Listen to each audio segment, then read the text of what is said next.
Good evening. This is a much awaited presentation. Ever since this project, that is redevelopment of the Central Vista, was announced, it's attracted national attention, and it's for good reasons. Even more after the winning entry was announced, probably because this is one of the most significant urban design projects in the post-independence period.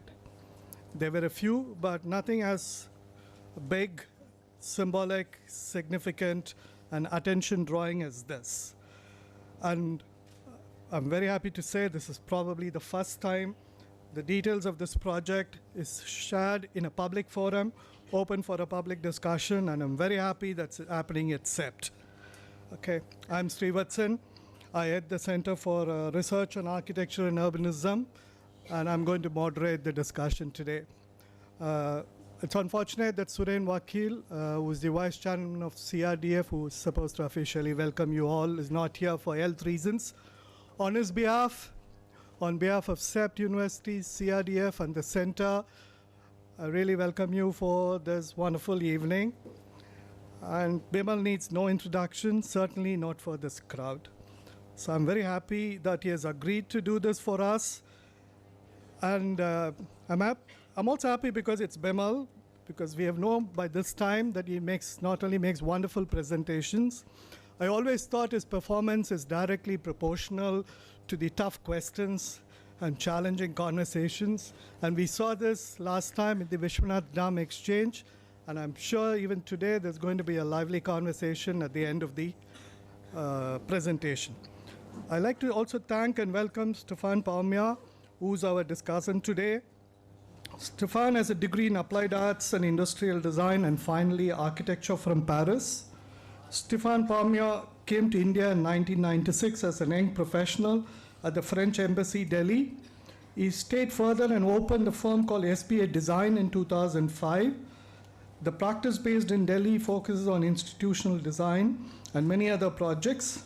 And he has designed lots of buildings over the last 20 years, in particular Alliance Française of Delhi, Tarun Tilani and Terburg headquarters, and so on.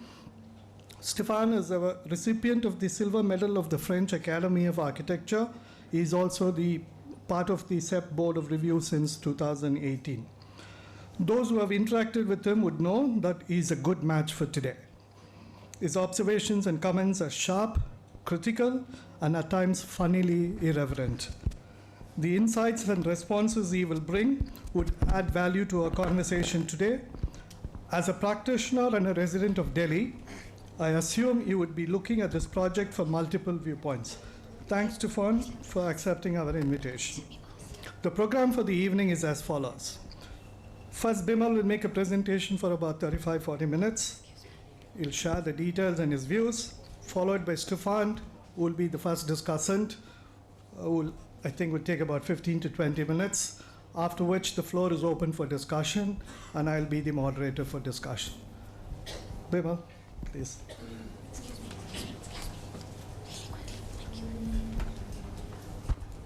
Thank you, everybody, for coming. Thank you very much. I'm much honored.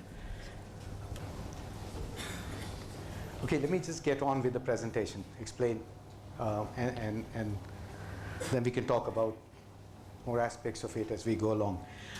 When we finally ask questions, I'm going to request two of my colleagues, Bobby Desai, Nikki Shah, if he's here, to join me in the conversation that we are going to have. The Central Vista Project, Reimagining and Renewing a National Icon. So let me start with how the Central Vista was imagined. When it was designed by Edwin Lutyens and Herbert Baker, it was inspired by Washington's Capitol complex and Paris's Champs-Élysées. These were the grand sort of complexes built as part of the nation building projects there, and they were the sort of inspirational examples. The Central Vista was imagined to be the living center of administration in India. It was supposed to house all the facilities needed for efficient functioning of government And it was supposed to be an architectural icon for the government of India, which of course at that time was the British Raj. Here you have all three. You have the Washington Mall here, you have the Capitol here, Lincoln Memorial, you have Arc de Triomphe here, Louvre here, you can see, and here you have India Gate and Rashtrapati Bhavan, all of them 3 kilometers in length, all of them part of the nation building project at that time.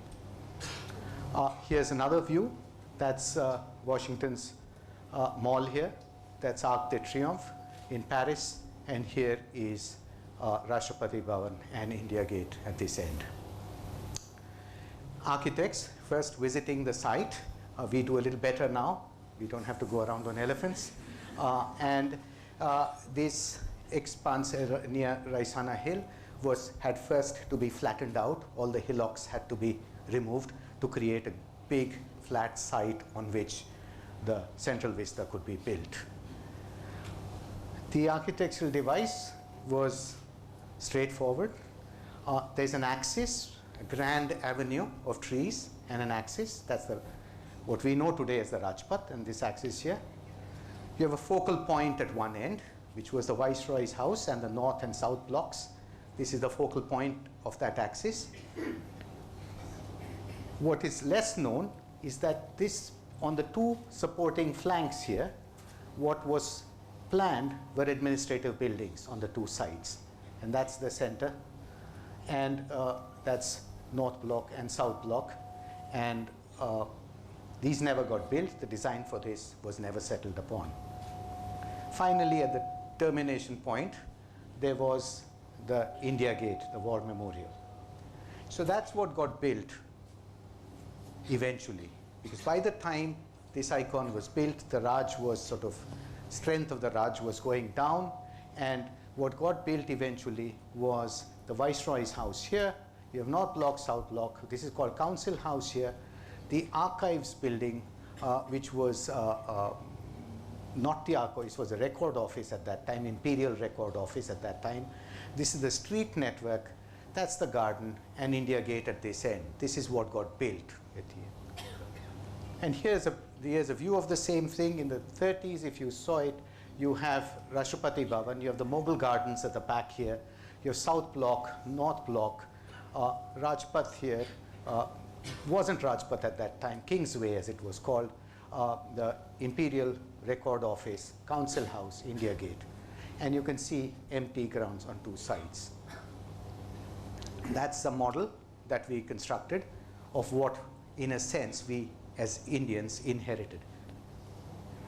Central Vista was a spectacular architectural achievement. There's no doubt about that.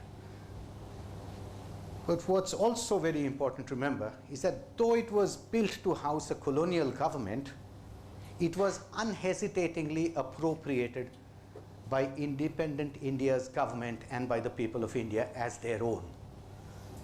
Here you have some images of Mountbatten leaving for the last time, and you have two flags coming up, and on 15th of August 1947 you have the people swarming over the monuments there, and India just took it over as its own. That's our peculiar genius. That's how we do these things. Government House, or Viceroy's house, became Rashtrapati Bhavan. George V's statue was removed from the canopy. The canopy still stands there.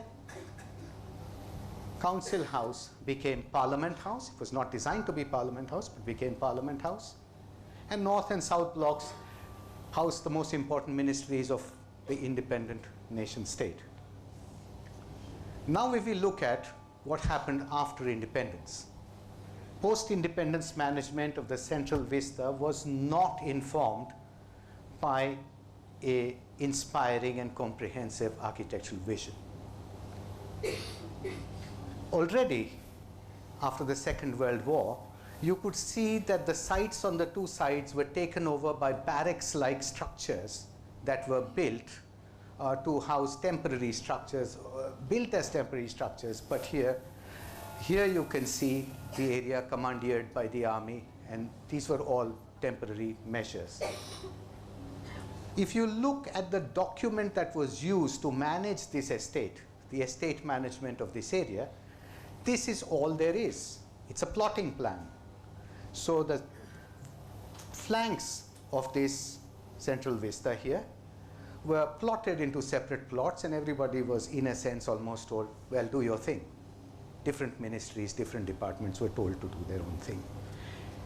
Delhi was also growing. Here you can see in 1942, that's New Delhi at that time. This is Central Vista here. That's Old Delhi here. You can see. And here you can see the red expanding. By 1956, the city had grown, and there was a lot of pressure on the Central Vista to build new offices. And this is a picture from 1962. You can see a Rashtrapati Bhavan. You can see North Block, South Block. You can see these buildings have been added. That's Vayu Bhavan, Rail Bhavan, Udyog Bhavan, Krishi Bhavan, some sense of symmetry, some degree of order here. And here you can see those barracks-like structures. Already at that time, a new street was added.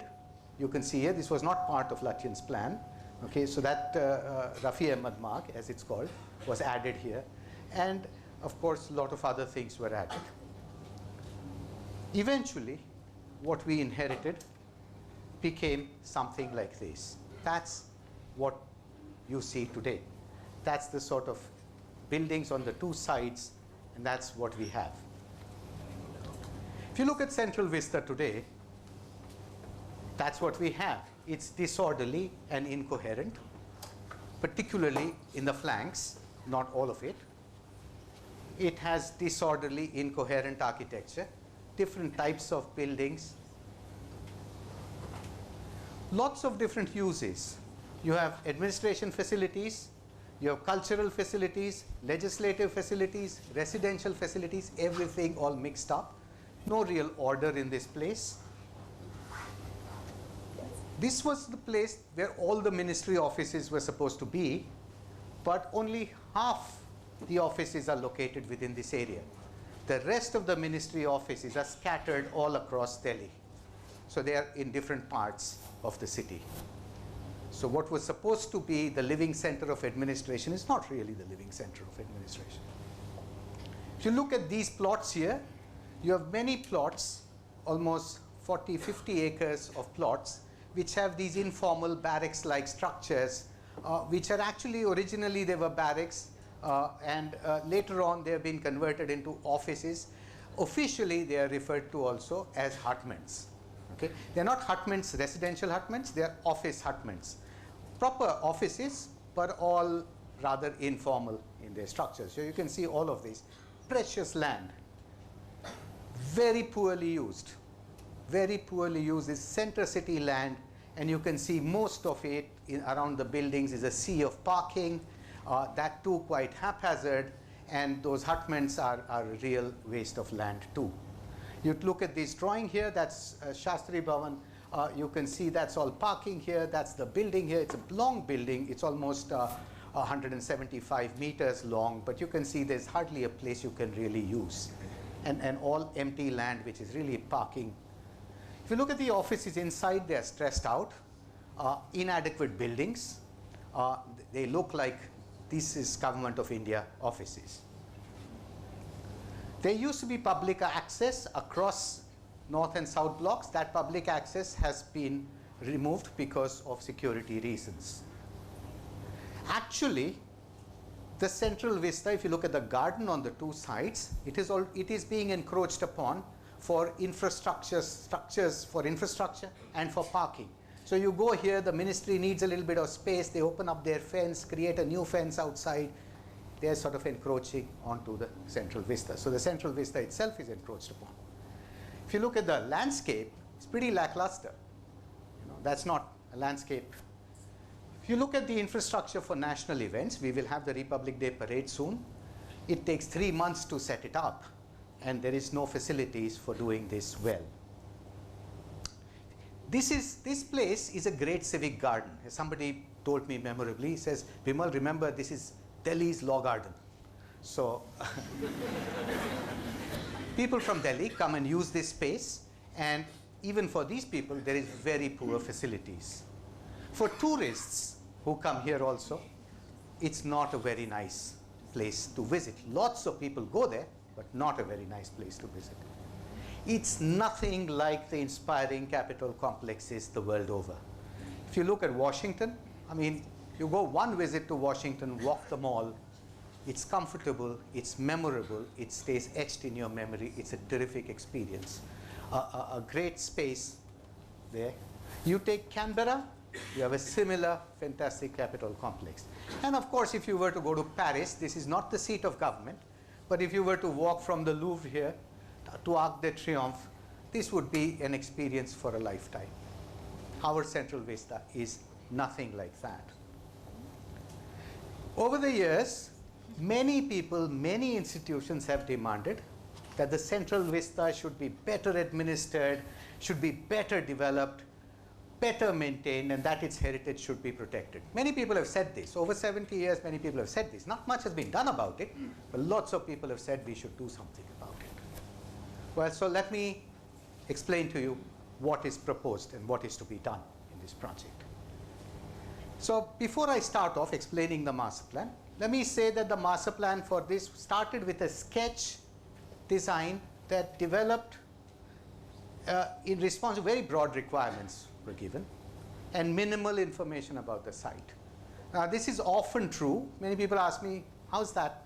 It's often true. People come to me and says, listen, I want to do a factory. And they say, yeah, this plastic factory, I don't know what machinery is going to be in there, but it's something like this, and I have a site like this. Start drawing and let's see what comes up. That's often how. If you do somebody's house, this is often the case. Somebody says, I want 4 bedrooms and this, and then there is a process that starts for design. So first, the sketch design is produced by an architect, and that sketch design becomes the point through which you discuss things. We had information, very little information about the site. We had this one drawing, which explained what it is. We had these books. Fortunately, there are terrific books about this space, give you the history of the place. We had historical maps. And finally, thank God for Google. Because once you have, you can go to Google and you can make, with a little bit of work, there's enough information there to build up a model like this. This Google information plus historical information, and we are able to get some heights, something, and get going on the process. So we built that model, and we built that model, which sort of describes the present situation. And that was the sketch design that we produced to start with. The master plan has evolved much over the last 3 months. Okay, this is what we started off with. Then on 24th October, this is what it was. On 4th November, this.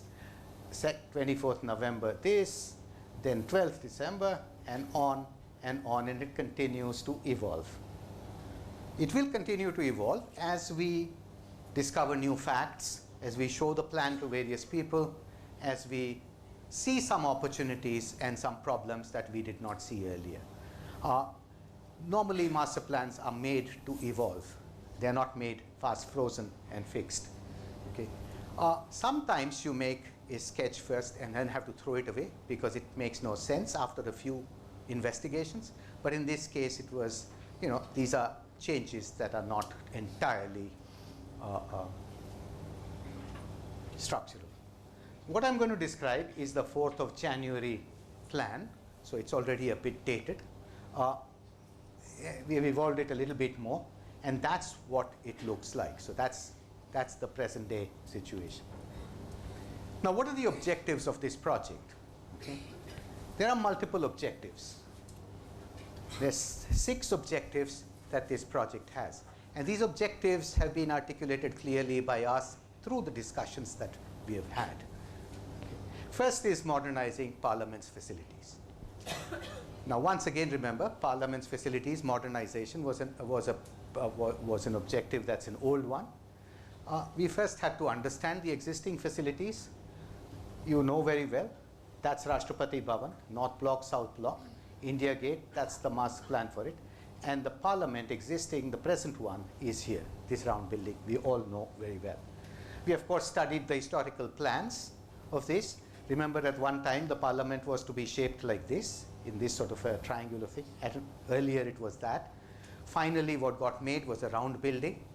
It was not Parliament, it was Council House.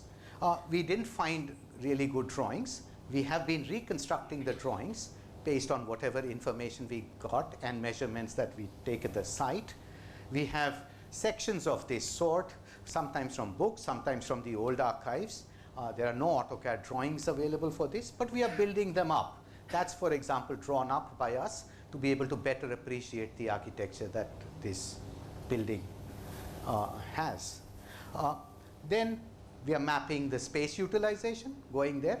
Our estate management practices are not modern, and so you can't find a map that tells you this happens here and that happens there. You have to build it up. So all the spaces are being listed and say this happens, etc. Listing all the facilities and adjacencies, what is next to what, because these are important things. We are also listing all the routes. Prime Minister comes in from here, goes here, goes here, goes here. These are very important aspects of this building, because there are many different people, some who cannot, have to be kept separate, they have to meet separately, so on and so forth. So protocol, security arrangements, these have to be understood very carefully. We are measuring the furniture to find out, because the main thing that's done here is to sit and talk and debate, and that's the furniture here. Different types of furniture arrangements, what is it that they need to do? It's a complex building, it's not a simple building. We're trying to understand the addition and changes that have been made over all the years. You can see here there used to be these wonderful glass windows up here, which have been closed, of course. Now there is no daylight entering the place, and there's these harsh lights that have been put up in its place. So what was the original ambience of the place has been completely changed. Of course, the original drawings tell us that the Parliament building was just this height. These two floors on top were not there originally. They were added later on in 1960. So addition to this building has already happened. An administrative office were needed, so they added these two. This addition was done by Baker himself, who was the architect of the Parliament building, but in 1950, the drawings say 1956, so perhaps by 62 or so it was built. You can see here we were studying expansion possibilities, and you can see here in this picture there are these columns that you can see. Behind that would normally have been a corridor, because you don't put seats behind a column. But when Parliament had to be expanded, I think it was in the 60s, I don't remember that clearly, but there were seats that were put. Now if you look at this plan, it's jam-packed. Not a single seat more can be added to this place without, well, you cannot add anything to this. If you look at the joint session hall, which is in the center of the building, that too is jam-packed. Actually, this is where the Rajya Sabha and the Lok Sabha meet together for a joint session, but they invite a lot of state guests, and they have to put chairs in the aisles, so all the ambassadors, everybody sit in the aisles. So it's a very informal sort of an arrangement, not very good from fire point of view and crowd management point of view, but that's what you have to do, because there is no space. This space also serves as the lounge for the Parliament. This is where everybody gathers to have tea. So normal times, this is used twice a year, but the rest of the time, in this furniture doubles up as a place where people sit and have chai, coffee, meet other parliamentarians, people coming, visiting them, they come here. So it's a lounge also. Not a very comfortable one, but we're Indians, we're used to that sort of thing. If you look at the equipment in Parliament, it looks like this. I think just the visual tells you that it's quite dated, quite old. You can't, I mean, this is, you know, we can do better than this, I think. If you look at the parts that are not normally seen by people, this is what it looks like. So there have been lots of communications, plumbing, air conditioning infrastructure has been put in, and you know, you look at the walls, punctures have been made, cables are going from everywhere to everywhere. It's an incredible sight to see.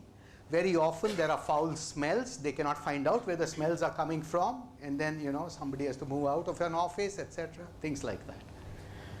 The seismic risk in this area has also been ratcheted up. You can see in 1962 it was in zone 2 or 3, and now it is in zone 4. So if this building had been designed for earthquake safety, it perhaps is now no longer safe. But we know at that time there was no such calculations for earthquake safety. When we ask experts, they are refusing to certify whether it is earthquake safe or whether it is not. Primarily because there is no data, there are no documents, we don't have drawings of the structure. It's a 90-year-old structure, tests will be necessary, there have been many poor quality additions, it is deteriorated due to water ingress, earthquake risks, safety standards. We can't tell you what this is about.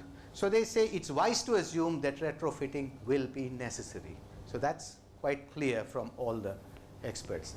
So the conclusion is, this is a terrific symbol of our vibrant democracy. Of course it must be preserved. However, if you want to expand Parliament, which will be necessary very soon in 2026, the freeze on expansion will go, and Parliament from present 545 will have to be expanded because India's population is growing and the number of people that every MP represents is been going up and up and up, and that something needs to be done about that. The infrastructure needs modernization, and structural safety concerns also need to be addressed. And therefore, the present building can only be retrofitted if you create a new facility next to it to house all the major functions. Then go ahead and retrofit this building. And perhaps the two together can work with each other so that you have now a two-building complex which acts as the Parliament of India. So we had to think up a new site, and we proposed this site here, this triangular plot right next to the present Parliament. Presently it has a reception office, very, very poor use of land. There's a bit of car parking, there's a bit of security, there's some haphazard gardens. So it's not really used well. And we proposed this building here, which is this triangular building here. Now, to give you a sense of what we propose is, this just gives you a sense of, it's a diamond-shaped plot with roads running on all sides. The two would work together. This is the Parliament Library. There's an annex, Parliament Annex in the plot here. And these two, this road is closed. There's an entrance gate here, entrance gate here. We put this one here. We put a main entrance on the other end also. The architecture of the new facility, once again, this is work in progress. Okay, it's a complex building. It's evolving daily. As if you come to the studios, we are constantly drawing stuff. These drawings are continuously changing every day, and models are being made, and lots of things are happening. So what I'm going to present you is work in progress. Let me just go with the plans first. Very simple idea here. So here you have the old Parliament. You have a corridor, right, running all around it. Then you have office spaces, a ring of office spaces all around. Then here you have the Lok Sabha, and the hall is itself that much, but there's a lobby outside. There's a corridor outside. You have Rajya Sabha, lobby outside, corridor outside. You have a library, which now has been replaced by the big library, and a central hall in the middle that you have to approach through this corridor and come into these places. So that's the central hall here. What we propose to do is to do away with the central hall. The joint sessions may either happen in this place, or if numbers demand it, we were asked, why don't you just design the Lok Sabha in a way that it's large enough to hold the joint session, which means that if the Lok Sabha is being designed for 900 people, can it also hold 1,300 people? Can you design it that way? So that was a demand. That's a Rajya Sabha here that we have. That's the Lok Sabha here. We have an open to sky courtyard and lounges all around, because this function of the lounge is here. And on the ground floor, you would have lounge here, open to sky court. We have a foyer in the middle. There are 3 passages connecting here. And on the periphery, we have the offices. Okay, so it's sort of similar in its basic diagram, but different. So here there is elaborate protocols about who enters from where. The MPs would come in from here, the Prime Minister and President from here. These are all ceremonial entrances. And so this is a Speaker and Vice President would enter from here, so on and so forth. Members of the public would come from here. There's big security checks. VIPs might come in, meaning the officers of the government might come in from here and go through here. So there's a complex arrangement of circulation routes that is being worked out. We've just got finally the total station survey for the site. We're holding our breath, hoping that the Google map is not too inaccurate. And when we put it there, thankfully, well, it fit. So that's there. Here we have, once again, a more detailed version of the same plan. You have the Lok Sabha here. You have the Rajya Sabha here. Open to sky courtyard with trees, a foyer in the middle, etc. You have offices on either side. This too is evolving. This morning I'm told that there was a meeting in Delhi. My colleagues were there, and things are evolving as we go along. So a complex building with very complex requirements that is being put together like this. The upper floor, of course, the halls have triple height space. So you have the Lok Sabha hall here, Rajya Sabha hall, offices at the back, offices all around, and you have dining facilities on top because there's lots of dining facilities required here. And then there are big meeting halls like this here, big conference tables, great opportunity to make wonderful spaces here. And this is the topmost floor. Once again, offices on all sides, places to take natural light into the halls from, so on and so forth, being worked upon as we go along. Then that's the terrace plan with the spire above the foyer. We are working to see that we get the perfect grid. Started off with a 5-meter triangular grid, did not work. 5.5 meters. You want to get it to be rigorous in its geometry. 3.5 meters. 3.65. I think finally we are going to settle for a 3.6 meter grid. You guys understand this sort of a game, so it's kind of fun to play with it.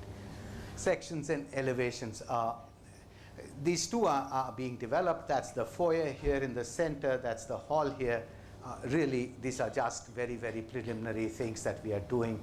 Some preliminary SketchUp models to get a sense of the size. That's completely wrong now.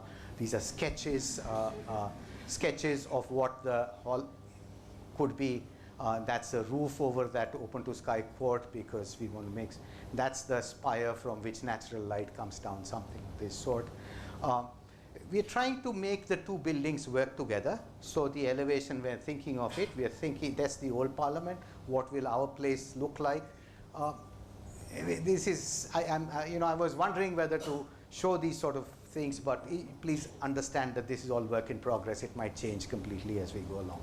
And these were just some initial models to say if that's the old Parliament, the new one, the two will work together. I think our ambition is to make the architecture such that at least from a distance they seem like they are completely of the same family. But when you come near, you realize that the building is new, it's more sophisticated, it's sharper, etc. The other big thing that we study is the seating layout in the Lok Sabha and Rajya Sabha. We studied seating layouts the world over. You have United Kingdom has these opposing benches. You have Belgium has this semicircular seating arrangement. We have classroom arrangement in Cuba. There are different ways in which parliaments the world over sit. It's not just one sort. India has this horseshoe-shaped arrangement, and glad to say we are going to continue with that. So this gives you a scale comparison. That's the present hall. I told you there are columns here behind which there is seating. So the present hall looks like this, and if it has to hold all the people that we want, it's going to be 3 times the size as the present hall. So there's considerable expansion of the facilities planned here. The other thing to study in detail was the seating, the furniture here, and the seating arrangement, okay? And the different aspects that you can look at here is what is the type of seating. You can have a bench without armrests, as we have right now, or you can have swivel chair or sofas. Seat size, you can have a mean arrangement as at present, or you can have larger seats. Whether to provide a desk or not is the second issue. Presently, only the front two rows have desks. The rest of the people get no desks in that. So movement, presently you have to walk in front of people, go past their knees and sit down, which disturbs everybody and is quite uncomfortable for anybody who's sitting there. Standing space, you've got to stand there and give a lecture, so the seating has to be just right to be able to, whether they will stand at their seat or like other parliaments, they will go up to a lectern and talk. That's the other question to settle. Capacity is the other question, so on and so forth. So we studied different types of seating arrangement. We first took a basic hall, and we said if we put the present day furniture, present day arrangement, well, in this hall we would house 1,550 MPs, but that's no use because this is a very mean form of sitting that they have, very uncomfortable seating that they have. Then we said, suppose everybody is given desks, then the number of people will go lower.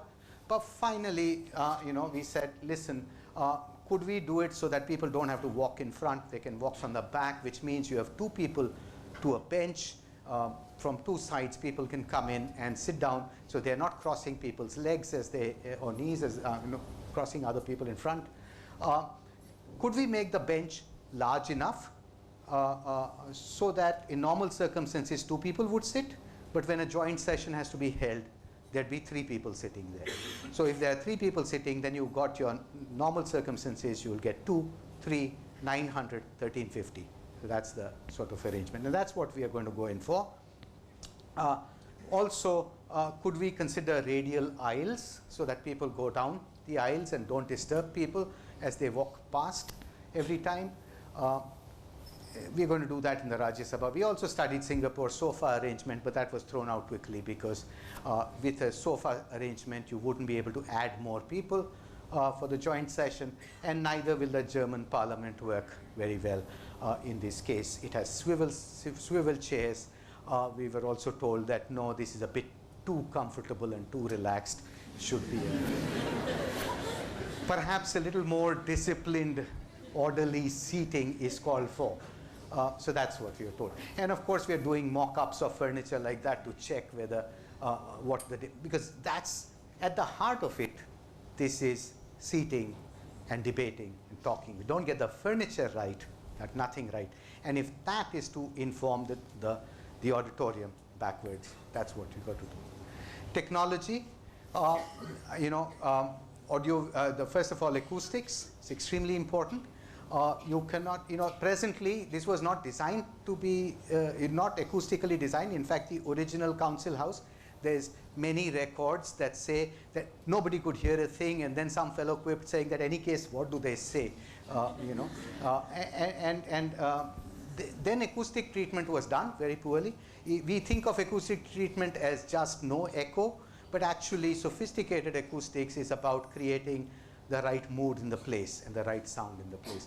And we are very fortunate. We have found a San Diego-based company which has primarily physicists in it who we are working with to understand the acoustics of this place.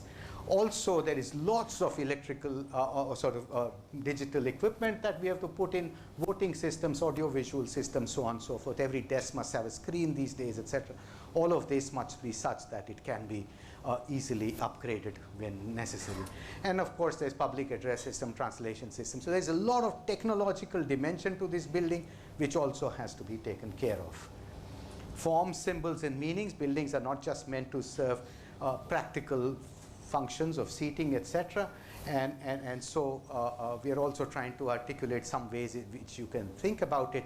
Well, some people ask me, why a triangle?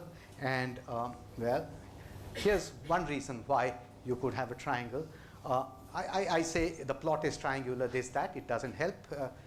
Well, it's a sacred geometry, triangles and trinities. You have Sri Yantra here, uses triangles. You have trinities. And in case you're worried, that's Humayun's tomb. So that's also. Evolving a plan for this thing. Started with a triangle. We put 3 triangles together. And we put that together. And we got the parliament. So people sometimes like that as a better explanation. Why a spire? Well, in secular democracies, you do not have sacred buildings, but this is as close as it gets to a sacred building. You have the parliament is treated like the important institution. Prime Minister called it that too. What color should the spire be? Perhaps, spires of our temples are gilded. So maybe a golden color, not gold, but golden color. But in case you're worried, you have everybody gilds their sacred buildings. Okay, so there you are. Why these funnily shaped windows here? Well, to reflect India's diversity in some ways, to get to all the diverse parts of India. So that's why we have these windows here. And building up these stories and narratives is as much a part of making the architecture for this place. And of course, celebrating our nation's democracy. So here you have, lit up on Republic Day, and perhaps someday you will light it up with this. So that's the parliament, and lots of work is going on. More when things get a little more frozen. Chambers for members of parliament. The members of parliament don't have any office space. So 1,000 small offices like lawyers' chambers to be built in these two plots here. A simple building with lots of offices. Every country in the world provides these sort of offices for their parliamentarians, and that is a facility being provided, which if they don't have, then it has to be provided in their homes and various other places. Okay, so that's Parliament. Modernizing Parliament is one objective of this project. Second objective is improving productivity and efficiency of administration. Okay, Central Secretariat. So that's where all the administration gets done. And that's the Central Secretariat. That's the bulk of what is being built. There are 3 parts to it. Let me take up the first part, which is office buildings. See, architects and management experts have long understood that the productivity of organizations and efficiency of organizations is tied to the kind of office infrastructure they have. Every year there must be 2 books being printed about the new ways to design offices so that you can change the work culture, so that you can increase productivity, etc. When you think of productivity and office infrastructure, there are a few things that you think about. First, what is productivity? Basically, very broadly, how much gets done for every hour worked. Okay? And this depends, many people will tell you, on the level of cooperation amongst its members. If you work as a team, you produce more. If you can't work as a team, you don't produce more. That's true for every organization. And when levels of cooperation have to be thought of, you think of how close people are, proximity and clustering, which is why you have downtowns in cities that are immensely productive, jam-pack a number of people, close right next to each other. Second, the ease of formal-informal interaction. If there is no ease of interaction, cooperation diminishes. So does the architecture allow for that? And third, the time spent on getting to work. That the more time you spend getting to work, that much has to be deducted either from work time or from recuperation time. All of these things have to be addressed when you're thinking of the architecture for offices. Also, organizational efficiency is dependent on office infrastructure. Now, organizational efficiency just simply means what are the input costs? How much does it cost per seat to run this place? Okay? And all large organizations ask this question. The cost of maintaining and operating office infrastructure is a key component of input costs. The cost of operating and maintaining office infrastructure is dependent on, well, facilities management practices. If everybody is going to use separate rooms, conference rooms, the cost will go up. If you share facilities, then it's better. Scale of operations. If you have many small offices, the cost will go up. If you want to reap economies of scale, then you have to put a lot of people together in larger facilities, for example, here. And technology of office infrastructure, everything from what you use for the window panes, how do you reduce the amount of energy used, what do you use for every aspect, what is the insulation you provide, how much sun shading is there. everything has an impact on the final cost per person that you have. Okay? This is, I mean, it's not glamorous aspect of architecture, but I mean, that's serious business when you get to design of office infrastructure. When you look at the Government of India's office infrastructure in New Delhi, I already told you that a few offices are here and the rest are scattered all over. So you have no clustering, you have no proximity, you have a huge amount of problem when meetings are called, people are rushing back and forth, meetings cannot happen, and levels of cooperation, of course, diminish. Remember, this is not true, for example, of the government of Gujarat, where the entire government sits in one assembly complex in Gandhinagar, and the business moves much more smoothly. The second thing, there are many offices here, whichever ones are here, but if you look at them, they are of very poor construction quality, okay? Very poor service integration that you can see here. You can see this inefficient use of land. Obviously, this drives up costs. Look at the infrastructure inside. It's of not, that's not your 21st century office by any means. There's no coherent identity. You don't make everybody feel like they're part of a team. Now, improving productivity and efficiency by building a new secretariat is the key objective of this project. Okay? It's not to build buildings, but that's the larger level objective. Now, what is being done? If organizational efficiency is going up, organizational productivity is at this end, then this is the present scatter of inadequate offices. This is what the Central Vista hopes to do. Here's another way of thinking about it. These are adapted from Francis Duffy's book. Okay? And every aspect of this has some bearing on these two dimensions. You can improve facilities management, furniture layout, services, skins, new buildings, patterns, locations, etc. All of these things are going to affect. And the Central Vista project, in a sense, intends to address all these dimensions.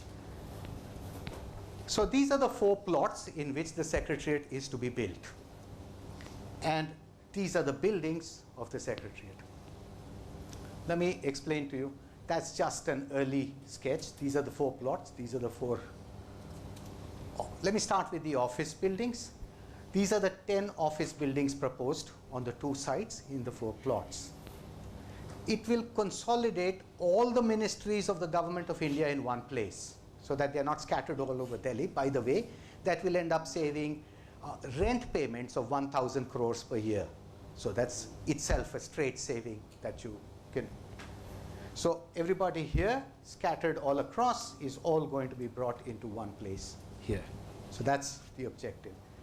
The Central Secretariat will be a transit-oriented development. Okay? What does that mean? Well, you have 2 metro lines passing right through here, the violet line and the yellow line, passing right perpendicular to the Central Vista. These connect you to Faridabad, Gurgaon. If you take 1 station away to Noida, if you take 1 station away, North Delhi. The whole city is connected to this place through metro. The ambition is to build, these are underground lines, and there are stations here. So to build an underground shuttle that goes and connects all the buildings. So you would come out of the metro, get into the shuttle, and go to your building, arrive at the basement level, and rise up into your building. If you have been to Dubai Airport or Singapore Airport or many such places, you will find that from terminal to terminal, that is how you go. Distances are like about 1 kilometer. You go down into the, escalators take you down. You go in people movers of this sort and connect all the buildings together. So really make it easy for people to come here by transit. That's about all you can really do. Let me explain the buildings. There are 10 office buildings in 4 plots. Once again, early days, but nonetheless. So you have 4 plots. Let's look at this one here. Okay, that's 1 plot. Okay, remember, first of all, that's 1 plot in which the building is going to be built. Mark my words, this is inside presently fenced government plot. We're just not going out of the presently fenced plot. So it's not as if More space is being used, only that the land is being used more efficiently. We are just putting in 3 times the floor space that is there without violating any building bylaws, which shows you that the earlier designs paid no attention to efficiency of land use here. So you have this one plot. It will have a loop road inside because you need to connect everybody. I'm just going through some rough ideas here. This is, these are ramps into the basement and out of the basement. Fire tenders can go through this. You can see these are donut-shaped buildings with courtyards in the middle. Okay? And there will be a common basement for all the 3 buildings. Mind you, this is about, well, that's 150 meters, so that's about, almost a half a kilometer long basement there. Gives you huge efficiencies if you do things that way. That's what the basement looks like. You can see here, that's one building, second building, third building. You can see here, that's where the courtyard. We have not got a basement there because we want to grow full trees there. And so we don't want to grow them on top of a concrete basement. So this is pure earth here. That's the shuttle going here, arriving at the station here and taking you up the escalators. We are working on these details. Still there will be many changes as we go along. This is, the blue is all parking, storage, utilities. This is the picture of rationality and efficiency and common sense in some sense of how to make these sort of places. Okay, level 2, level 3, same sort of thing. Zoom into the building here. That's the building, about 155 meters by 134, courtyard in the middle of 81 meters by 60 meters, so a large courtyard that can be used. If you take, that's the main entrance is towards the Rajpath side. Though there is no direct entrance from Rajpath side, you have to come from here, take the loop road, come in here. So the Rajpath remains inviolate in the way that it is right now. You come in through here. On the ground floor level, you have a big exhibition hall, a cafe on one side. About 6,000 people will work in this building. And you have amenities at this end. And of course, the circulation is simple and straightforward. Nothing like the buildings that you have at present. In case any of you has visited, some of my colleagues have visited buildings like Nirman Bhavan. Even I get lost, even now, after spending weeks there. It's a maze. You cannot find anything there. Here, it will be difficult to get lost. That's the typical floor plan. In this plan, you have amenities here. You have circulation all around, a circulation up here also, and these are the workspaces that you can see here. Once again, there are different types of workspaces that you need. You need these sort of workstations, which are sort of hives where people work together like this. You have dens where people work in interaction of this sort. You have cellular offices of this sort for officers. You have meeting places, meeting tables. So the furniture layout, that's all the cellular offices will be on the outside. They have smaller windows. We can do a stone facade that way. Then you get den type offices towards the courtyard. And you get hive type offices here, and you get all these interaction spaces. But this is early days, and all of this will change. But you see the intentions here is to have a layout that makes sense. Of course, these will be divided in the middle some places also. If you take a section through here, that's the section. You can see 8 ground plus 8 floors here, courtyard in the middle. That's that shuttle here. That's the shuttle here, Rajpath side, infrastructure here. Just to give you a sense of what the scales look like, that's what it looks like. And this, if you take the section in the other direction, that's what it looks like. That's the basement, that's the courtyard. So it's quite a large courtyard here. We are working on elevations, trying to work out energy, environment type logic. But first of all, the key thing is that it is 36 meters tall. Basically lower than India Gate is the formula we've been following. If possible, and some things are achieved, we might even make it slightly lower than this. Working on elevations, there are many studies going on. I'm just putting this here to say that besides, there's all sorts of work going on about, and so I just put in a lot of stuff just so that it's not solar studies to see what the sun angles will be like, etc. that is what is done. That's the courtyard in the middle. Outside will be all stone, inside more glass, and when the trees grow, that's what really is intended. The Central Conference Center. So at this place, in the Central Secretariat, there will be a central, a conference center, a business center where you have, today they have Vigyan Bhavan, which is presently here, but that will move to this place. Right. Now, here you have, that's where the Central Conference Center is. It will have an array of halls, very little work done on this because it's all phase 2. Phase 2 meaning 5 months down the line. National Archives.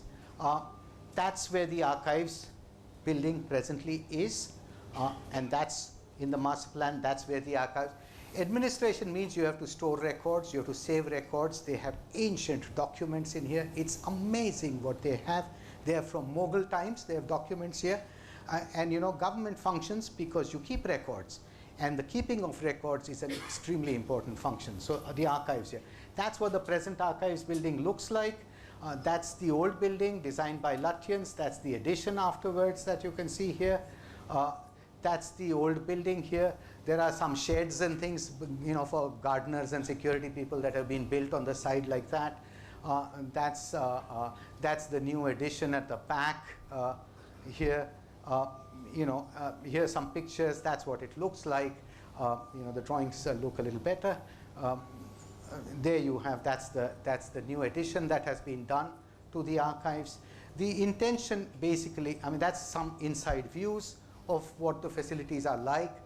There's no moisture control sufficient, etc. All of these things need to be upgraded and made much better. Okay, so that you have really truly best sort of storage facility. That's an early picture, 1920s. These are early drawings we looked at. We have the ambition of restoring this building. It doesn't need that much restoration, but still retrofitting it to make it safe. These are the sort of halls inside, beautiful spaces. So these all will remain, but the addition that is done next to it, which is not doesn't work very well these days, is to be removed. Then the third objective of this project is to provide adequate facilities for the Vice President and the Prime Minister. Facilities for the Vice President essentially is the residence of the Vice President, which presently is here in this plot. And that's where the old bungalow has been converted into Vice President's residence. Not a very inspiring place, and not an appropriate location from various points of view. And so the new plot identified was here, where there were these hutment-like structures. So clear it, make the space in this area, remove the hutments from this area. Hutments meaning offices. These are not people living in there. These are not slums or anything. These are just, they refer to them officially as hutments, and we've got used to saying that. So in its place will be some sort of a residence for the Vice President in this place. So that's, I know nothing more beyond this at this point. Facilities for the Prime Minister.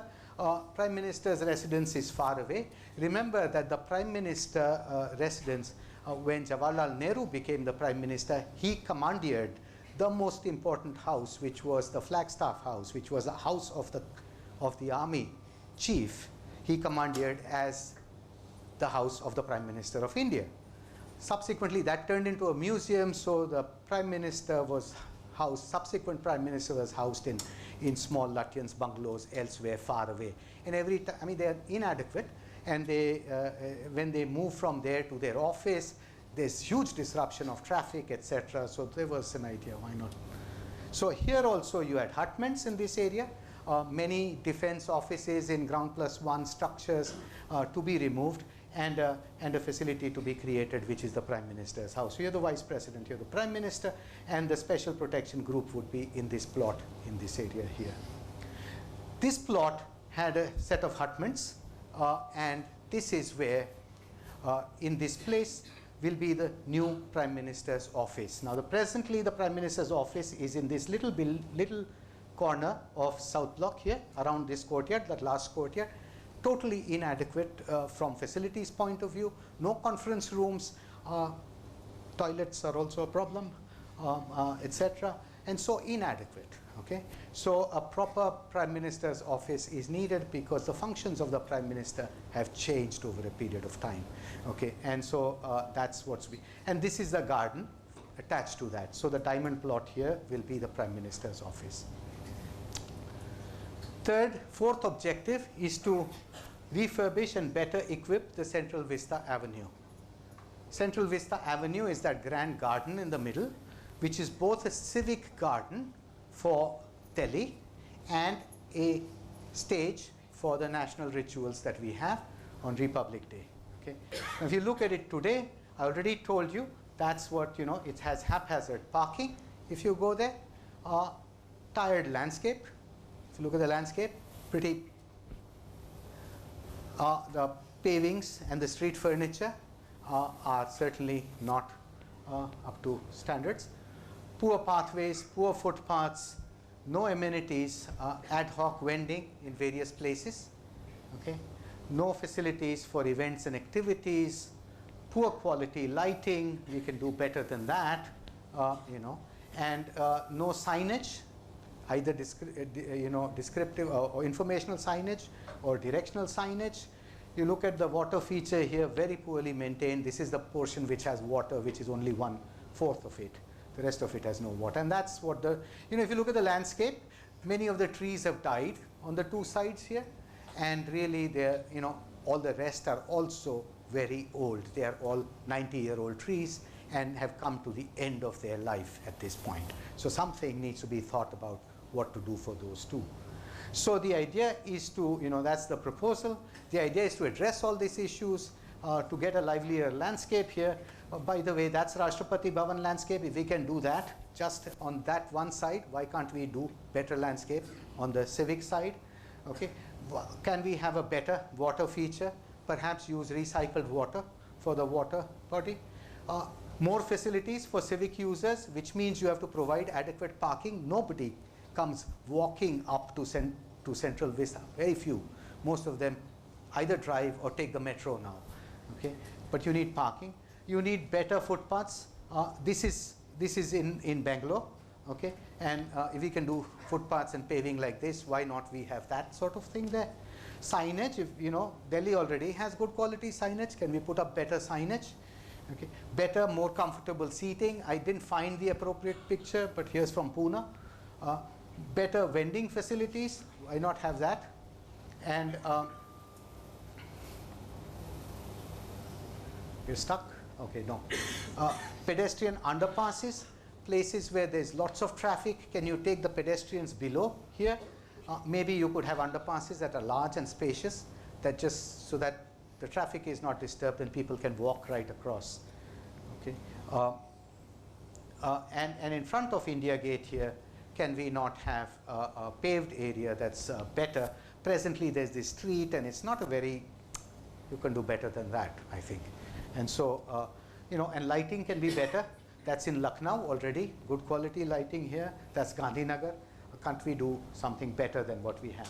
And adequate facilities for these events. You can see here, that's I think that's the Yoga Day thing, and this one is, of course, the Republic Day parade. So can we have better, can we do these rituals a little better? So that's pretty straightforward. I mean, it's a simple landscape job in a way. Fifth objective is strengthening cultural and recreational facilities in the Central Vista. IGNCA. Presently, IGNCA is a few buildings in this vast plot of 24 acres, which is to be moved to this plot here. It's also a large plot, 15 acres, that's 24 acres. And it is across from Hyderabad House, which looks like this. So perhaps something that mirrors that plus additional modern facilities. Don't know anything more about this at this stage. National Museum. Present day, the National Museum is here. It's an old building. It's very limited space. And the idea is to make the North and South blocks the grand national museums of our country. I mean, this is an aspect. The ministries that are presently located here would move to this area. So, that perhaps South Block ends up becoming Museum of India up to 1857. And these are just ideas. North Block becomes India since 1857. Calcutta has Victoria Memorial, which was seat of government and has become a museum. We can do better than that. And of course, the Louvre was the palace of the king. In some sense, in India, that is the fortress of government, and that fortress is to be converted into a place for people with a museum here. So here's one more. That's where the ministries sit. And when Baker designed it, he very much had this idea in mind that it should exude the power of the British Raj. And then our government took it over, and they wanted it to be tall, raised high. I think it'd be a fantastic thing that people will be able to walk into this museum, and kids will be able to go inside here, and the government is in that lower area down there. So that's a tremendous move. Someday there might be an exhibition of space programs in this place. So these are just demonstrations. Also, the axis was always thought of by Lutyens as something going from ridge to river, but this is all developed now. So could the pathway up to the river be developed so that people can walk there, and could at the river some new gardens be done, New India Gardens to commemorate 75 years of independence maybe, and an installation to be put up there and to be designed through a large open competition at some stage. Also on the other side, on the what side? Western side, you have the presidential estate. That's Rashtrapati Bhavan here. That's the whole estate of the president, which is about 392 acres. That's all the staff of the president's staff, living quarters, etc.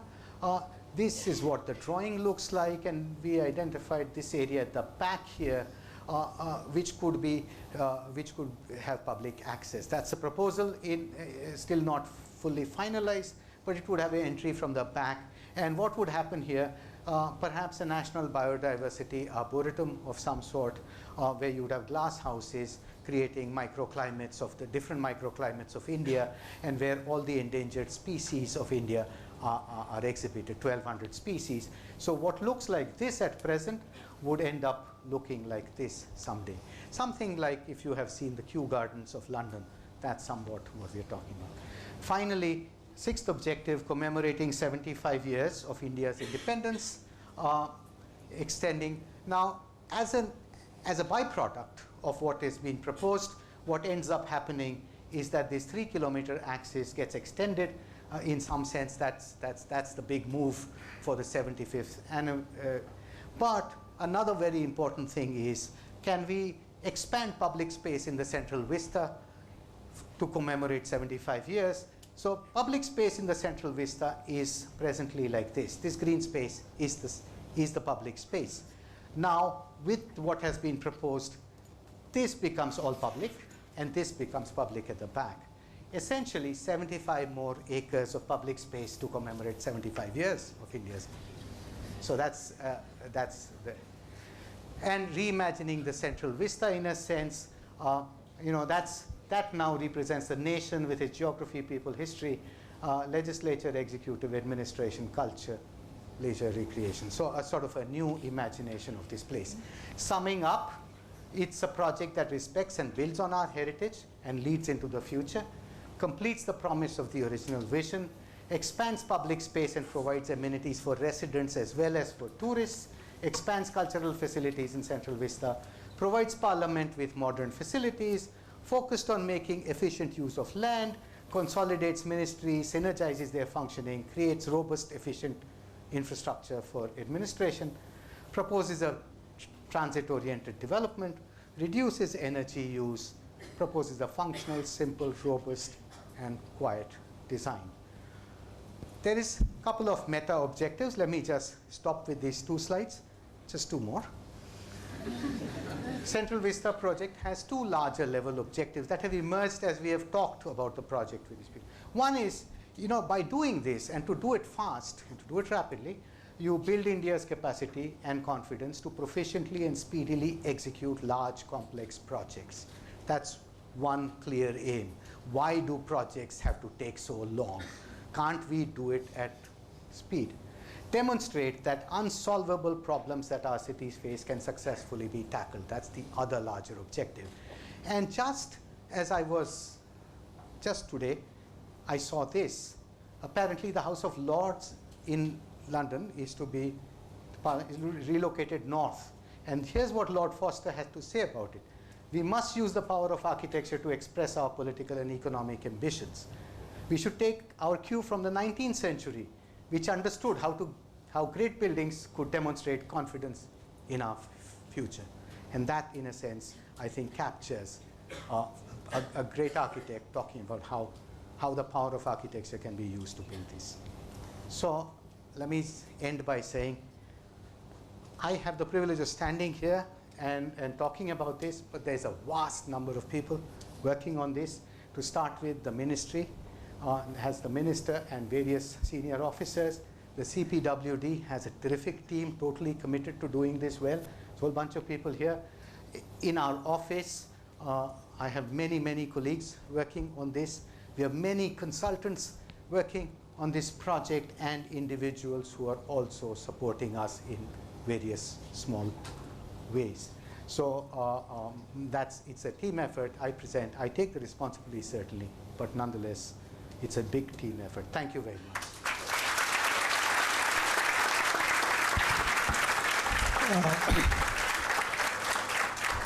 So can I request Stephane, and we won't cut his time, we'll stick to his time, and we can expand the time. It's supposed to be 8, we can go up till 8:30, so we won't reduce that time as well.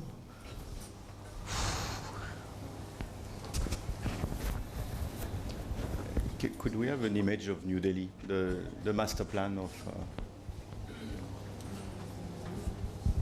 Srivathsan to invite me as part of this event? I think it's a very important event. It's very important that this historical project is discussed in many forums, not only in schools, but also in different forums in different cities, which I think Bimal is doing. Of course, it's an amazing opportunity as well as responsibility to, as a single architect, as a single master planner, plan such a large project. It's very rare in history that someone could actually take so much of public space in a single project as the most significant space in the nation. And would like to take a bit of space and look at this project of New Delhi from the eye of the people who came here to build it at that time. I live in New Delhi. I know this area quite well. I've been spending 23 years now in New Delhi, and there is something quite amazing in this story, is how this project was made out of nowhere. When we talk about the Champs-Élysées or Washington or some other place like that, there was already heavy settlement. There was already people around, and here there was relatively few inhabitants. There was only 50,000 at that time, and the British Empire had never built something of that scale in terms of the representative space.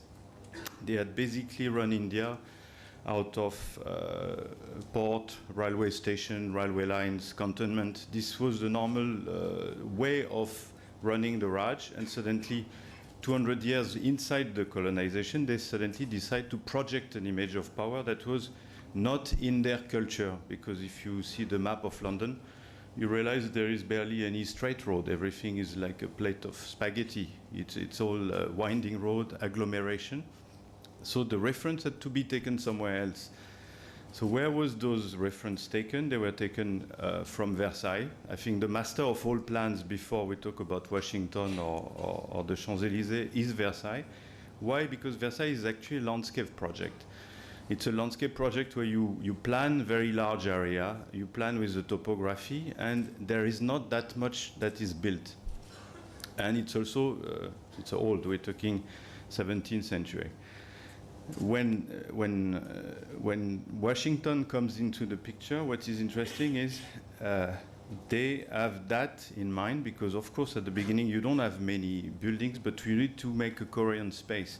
But what is the strength of Washington, which probably is definitely missing in the plan of New Delhi, is they had a layering of large buildings which were not straight on the main garden, but they were remote behind. The heavy administration building are not on the forefront. What is on the forefront is actually the cultural building. It's the museum, it's the place that are for the people. Now this, when New Delhi came into the picture, 3 kilometers is the axis, but how many buildings are we talking about? We're talking about 5 buildings. The Rashtrapati Bhavan, which was the Viceroy House. We're talking about North and South Block for the administration, the Parliament, the Council House. India Gate came later. And with these 5-6 buildings alone, they had to design that space which will give an image of awe and power. And of course, on the other side, something that is interesting to notice is all around the hexagon around India Gate were the palaces of the Maharaja, because India was ruled on one hand by the British Raj, on the other hand, the old allies or the new allies or maybe the competitors were the Maharaja, the Nizam on the other side. So you have an image of a club of the powerful, but the people are relatively absent of this. That's why the idea of what's called now Janpat, which was Queen's Road, came as almost as a perpendicular idea as another axis, which was not the axis where Bimal today proposed to put everything. A lot of critique in Delhi in the forum comes from the denial of Janpat, which is questionable, because what is Janpat? Is it only called Janpat, or is it really an axis that exists as a civil axis or a civilian axis versus the political axis of Rajpat? That's something we could discuss about. Now, what is amazing about this period is in relatively short time, 20 years, in the ground tradition of the Beaux-Arts, because what is interesting to discuss is the style. It's funny that Norman Foster talks about the reference of the 19th century, because actually those architects of the early 20th century were from the 19th century. Their tradition, their culture, their teaching is from Rome. It's the idea of this grand antique city, this neo-Renaissance building.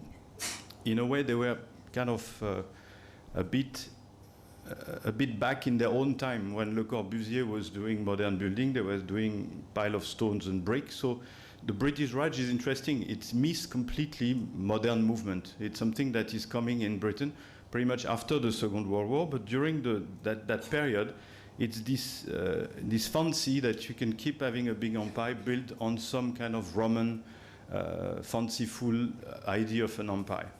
Meanwhile, very few buildings. And in coordination with this, what is interesting is the culture of the garden city. So you have a city on one end which wants to be historical, wants to be monumental, wants to be powerful, and at the same time, what do you have in between? Small little bungalows, which are 500 square meters, spread as much as possible, because you have to occupy space, therefore you've got to put distance.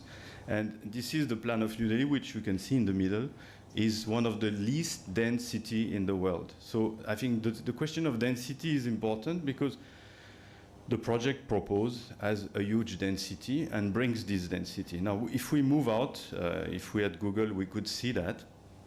If you move out of Delhi, the specificity of Delhi is it's an empty center. It's one of the megalopolis of the world, one of the most populous cities, where the center is actually empty. If you take the metro from Gurgaon to Noida, if you cut across Delhi, you realize that actually very few people come or get out in the middle of Delhi, because actually it's a forest. And that, from an environment point of view, becomes an interesting topic to discuss, because all the area we talk about, if you see it from the sky, it's actually a forest. If you go to any of the high-rise building, the 5-star hotel on the top floor, you will see only trees. You will not even see the bungalow.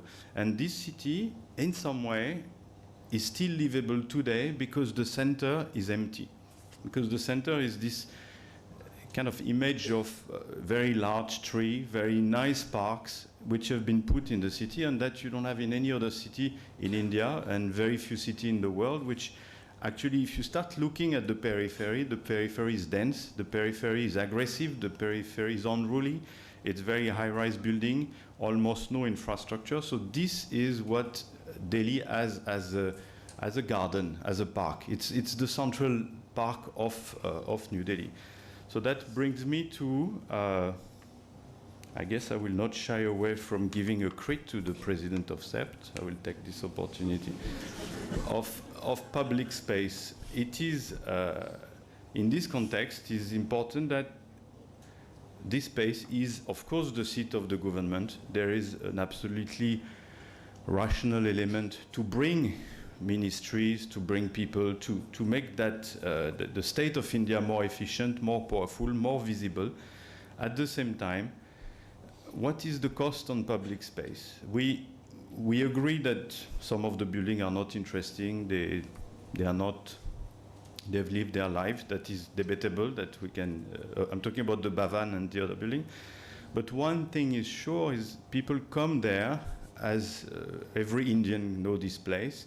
They come there to use it as a park, and the density that is brought in the city, and not only that, but the opacity of this very large mass, of this 500 meter of boundary wall, becomes, I think, a problem from the perspective of the user of the park, of the user of the public space. That becomes a project that is slightly done for the government, by the government, but is it really done for all the people, not of Delhi especially, of the people of India that will need to use this space? A risk that I can see is with increased threat of security or notion of security in the last 20 years, and surely from before, in this garden city of New Delhi, there was no walls. That's something, there was limitation of plots, but all these walls were only they were 2 feet high. So you have to imagine yourself that you were moving in a landscape of bungalows, large trees, and very, very low boundary wall, which were giving you a continuous space. And I know that Bimal has worked in Ahmedabad a lot about breaking those walls. If you see his plan for Ashram Road and the business development, the business district, it's about creating porosity. It's about creating perpendicular road between one public space and another. And this project, to a certain extent, denies that possibility to layer Rajpath within the city. It in a way blocks the city behind. And that is my main concern about this project is, would it be possible to create some porosity? Yes, minister and administrator needs to be protected, but what is the threat? I mean, there can't be bombs exploding everywhere, boundary wall with concertina, massive gate problem. So there has to be a way where a plot of 150 or 200 meter by 150 meter is the limit. It's not 500 meter with almost no possibility to go through, because the problem of this is the public space gets cut off from the rest of the city, and the public space can very well be cordoned off very quickly. It is possible. We've seen it in Delhi. Every time there's a minister, prime minister, the city gets blocked because you have to block certain roads, the convoy goes, and this now, with a project like that, there is clearly a risk of enclosing that as a government garden, as a private garden. And that's may never happen, but from the typology of the plan, this is really possible. My other concern is the fact that there is a competition today in urban design about that space is very much needed. There are voices which says, why we don't need this, we don't need that. I think it's not possible to think like this. India is growing at an alarming pace in terms of the demography, and demography needs project. But what is shocking is not that there is a plan right now or a competition or a proposal.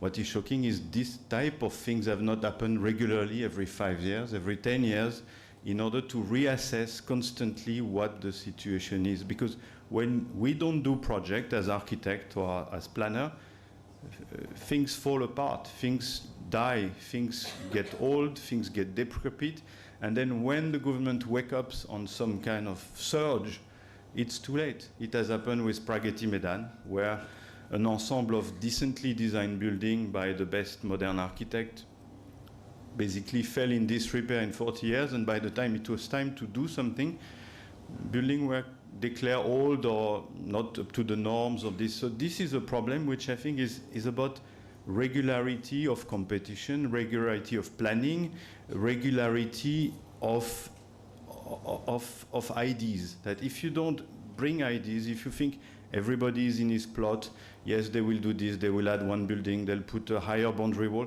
then that cannot work like that. That's why as professionals, we should always propose projects, even if they are not asked, propose ideas and be able to reassess things. One of these large exercises that Bimal is doing today is what is going where.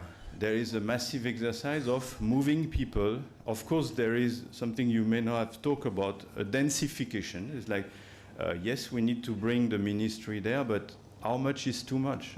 What is the number of people? Even though they increase, this space, I think at the end of the day, can also take a limited amount of new construction, a limited amount of build mass, and that is something I would like you to explain.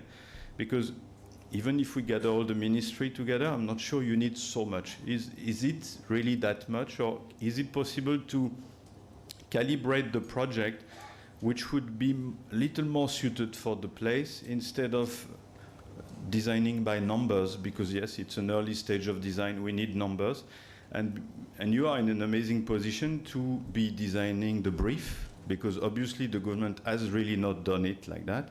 Designing the brief, proposing a sketch, and this process is a huge responsibility, because it's not like the government has designed a very fixed set of numbers and things. It has the possibility, which is malleable, to change things, to say, okay, this is what we can do, and beyond that, it becomes unfeasible, unsuitable. So that is the thing about the height, for example, the height of the buildings. If we talk about India Gate, does it matter that you are below or above India Gate? It doesn't matter to me so much, because most of these buildings of Lutyens and Bakers were designed on the idea not of height, but of levels. Actually, the Rashtrapati Bhavan and the two Secretariat have a common level. The Chhaja and the parapet is something that is generating a maximum level. And after that, yes, you have the coupole, yes, you have all the spire and all that, but they are different. They are not the same thing. And I think there's something that could be done is to, when we see that section with the two, the building on the side and the Rashtrapati Bhavan and the north and south block, I think this level should be same. So, of course, there are numbers to respect, but is it possible that this still becomes a level that is common to all these buildings, even if they can go higher at some point? But on Rajpath, I think that's a question. Then there is a question of technology. Because we're talking time, we are talking efficiency, all that is very rational, but this will be possible only if the project is accompanied by a technology that is not the normal technology of doing building in India today, because that technology is extremely polluting, it creates dust, it takes a lot of water. So I would like to hear from Bimal and his team if there is a consideration of technology that is different, that is not just the normal work, I would say. Then there is the idea of reuse. The rationale of creating a new parliament is understood, it is rational. Now, is it making sense to redo another parliament just next door, which is just slightly bigger? In terms of footprint, it's the same. It's just like the rooms, the auditorium, of course, have many more people. In many countries in the world, like in Paris, you have an Assemblée Nationale and you have a Senate, and there are two different buildings. So my thought is, would not it be possible to keep one, the Lok Sabha as we know it, or the parliament as the Rajya Sabha, because it has a sitting room which can accommodate the number, and create only a Lok Sabha, the way it's done in kind of opposite thing, and create a space where not everything is immediately chock-a-block from the beginning, where you have to repeat almost the same thing in slightly bigger space, because then every building can have its office for the member of parliament. Everybody can have his own space within his own institution, I would say. And I think what is very important is there is also the Parliament Library, which is an important building from Rajreval, and all that can be combined into an ensemble. About the idea that came into this space, if we look back, okay, there is the plan of Lutyens. Then there is the Bavan history of the 50s, when there was a need for the administration to relatively fast have some new office space.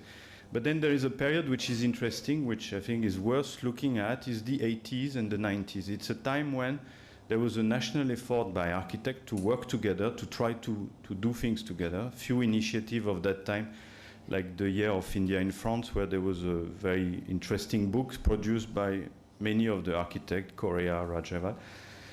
Now, this competition is very interesting to study because it's a competition which is iconic. It's one of these rare moments where everybody came together. There were proposals, and there were 3 proposals. The most interesting, the one which got to the final, were very interesting about the language of this space, because the winner was the project that we know of IGNCA, which is a postmodern project chosen despite an international jury, mostly by Sterling, which was in that mood at that particular time.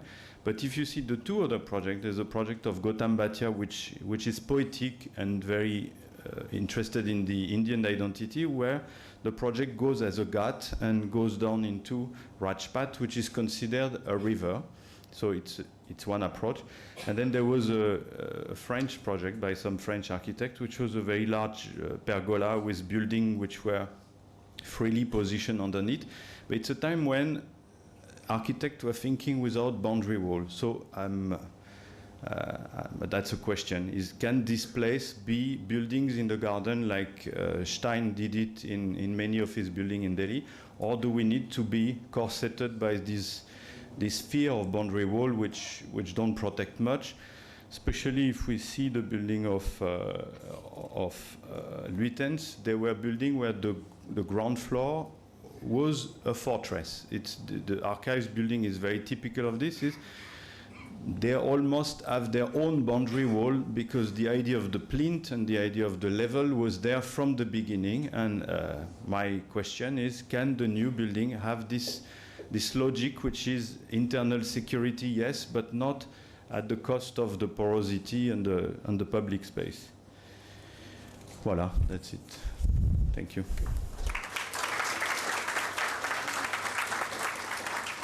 Okay, just a few minutes, we put the chairs here.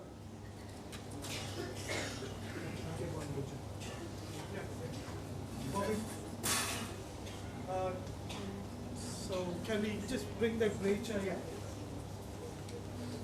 Can get the chair? So till the time the chairs are arranged, thank you, Bimal. As usual, a very impressive, eloquent presentation. And I think Stephane, though short relatively, but very precise, very insightful, and I think absolutely pertinent questions.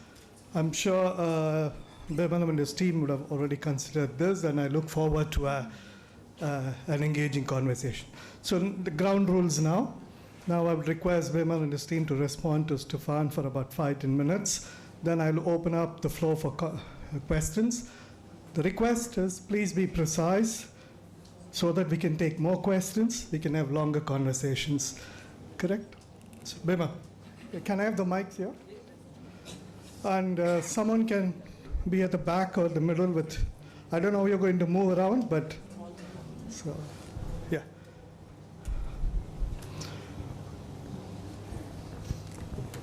Thank you, Stephane. You listed a number of things, and let me, I don't know if I remember all of them. Stop me if I'm not.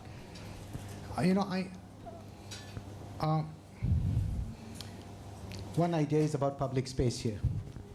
So the present structure of Central Vista is that you have a grand public space in the middle, and it remains public precisely because the buildings don't open out towards that side. It's because there's a big compound wall running 500 meters, nobody needs to worry about security from that side. And it remains, the Rajpath remains a public space precisely because all the buildings are fenced, in my view. It's not as if we are building new fences. We are building fences exactly where they are. Not any new fences. So it's not as if this 500-meter plot, presently, it's just divided in the middle, like that. We are just taking out the middle fences and making the land use a little more efficient. So the basic structure of the Central Vista, Rajpath area, remains completely inviolate. Point number one. Point number two, actually, we should be celebrating the fact that the Central Vista is being extended up onto Raisana Hill. Presently, you know, if you are lucky and if the Prime Minister is not in office, then you can walk up and gape at those buildings and see these big architectural instruments of intimidation and wonder what goes on inside. Now they will become museums that you can walk up to. It's precisely, you free up this space precisely because all the security people are being taken away from there. The Prime Minister's motorcade goes away because he gets a tunnel from his home into his office, perhaps even other places. Okay?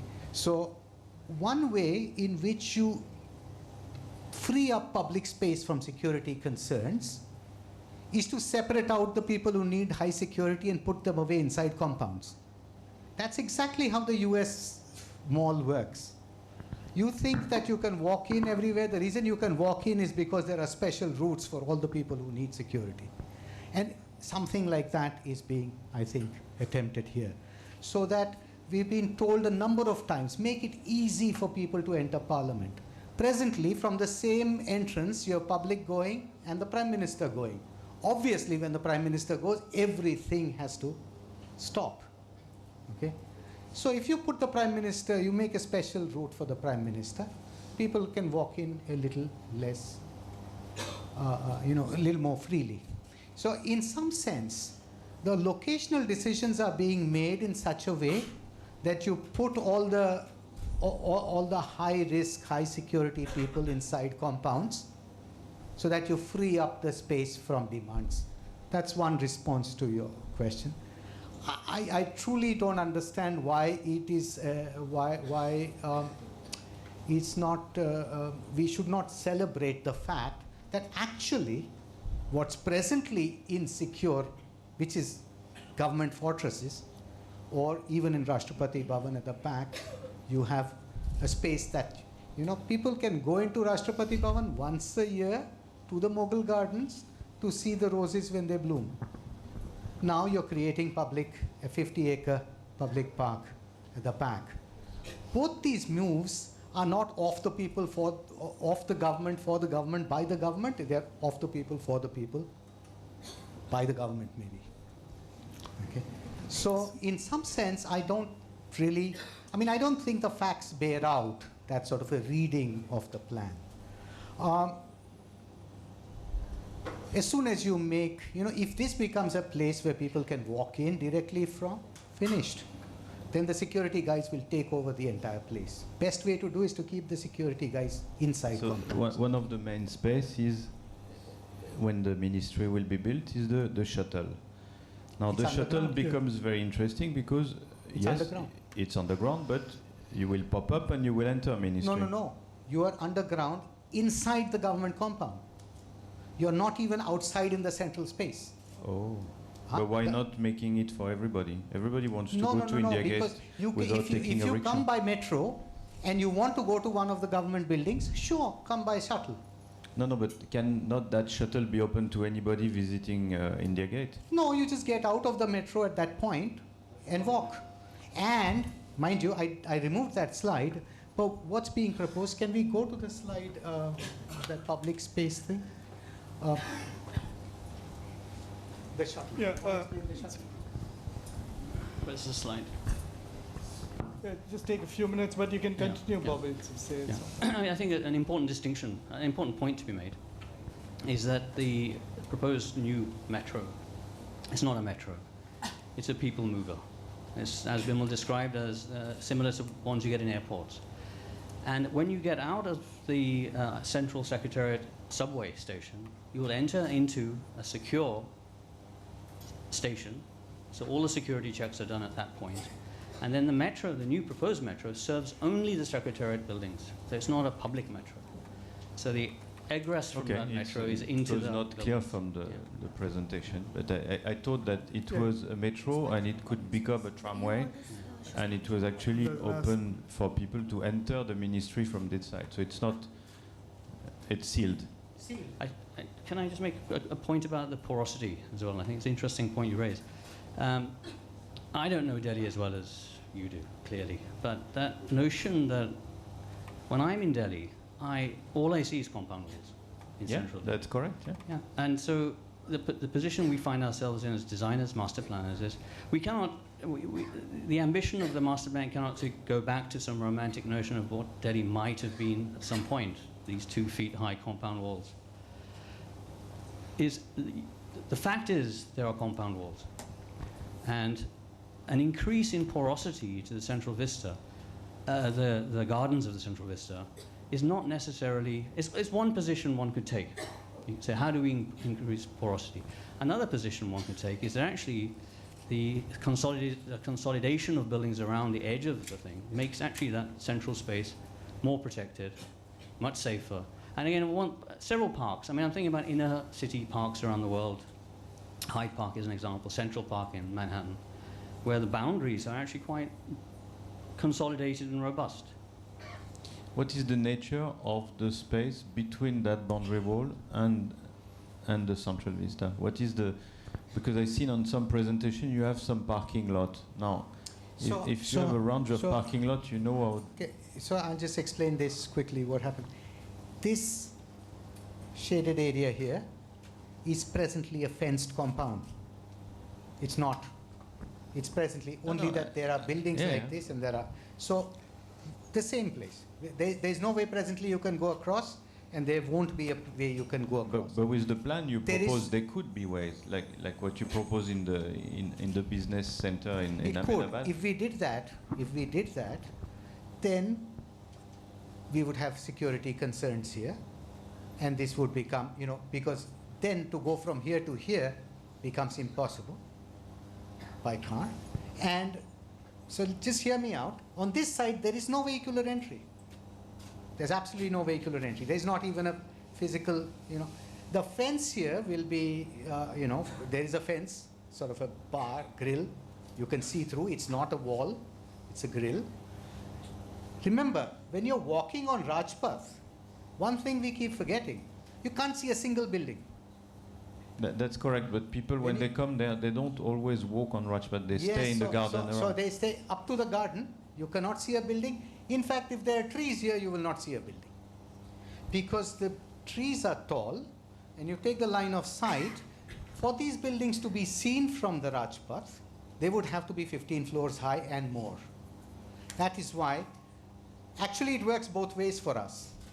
I say very, very happily, I say, listen, we are going to do it so that presently you cannot see any buildings, you won't see any buildings even in the future.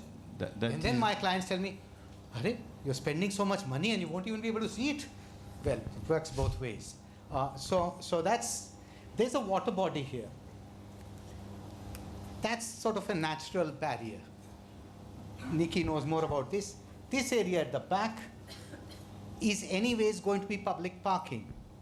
It is presently public parking. It's not public. It's going to be public parking. It's just going to be better organized public parking.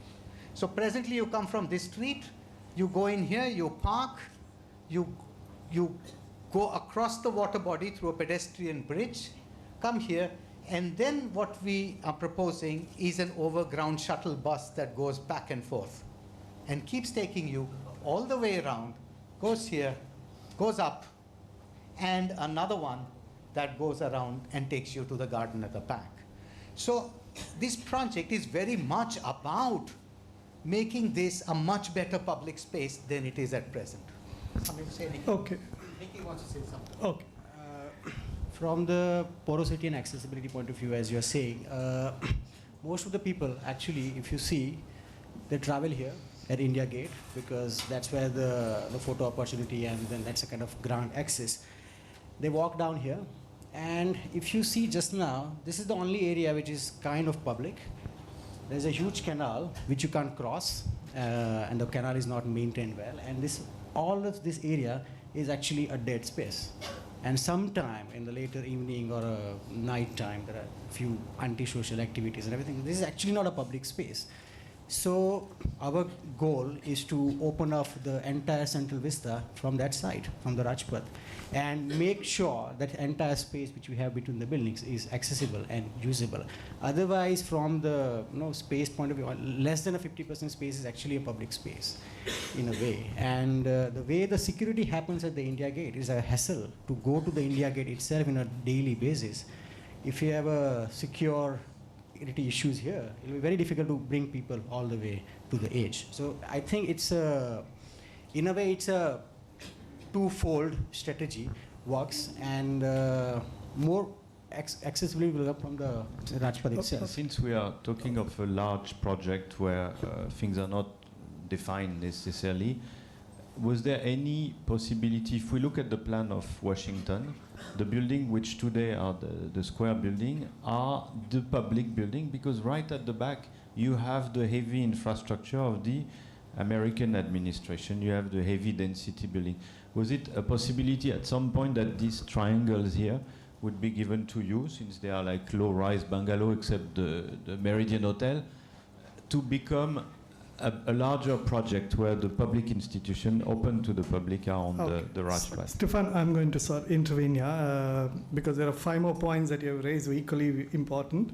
But before we move, I'm sure we're not here going to resolve and do the 14th iteration of the design here. We're just going to raise points and have a conversation.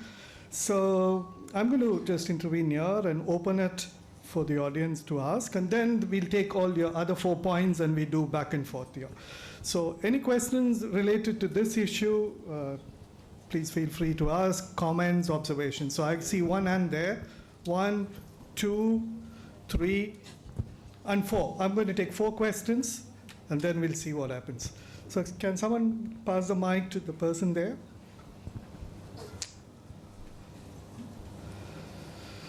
Can we have another mic on this side, please? No, there's 2 other extra mics there. Yeah, please go ahead. My request, be precise.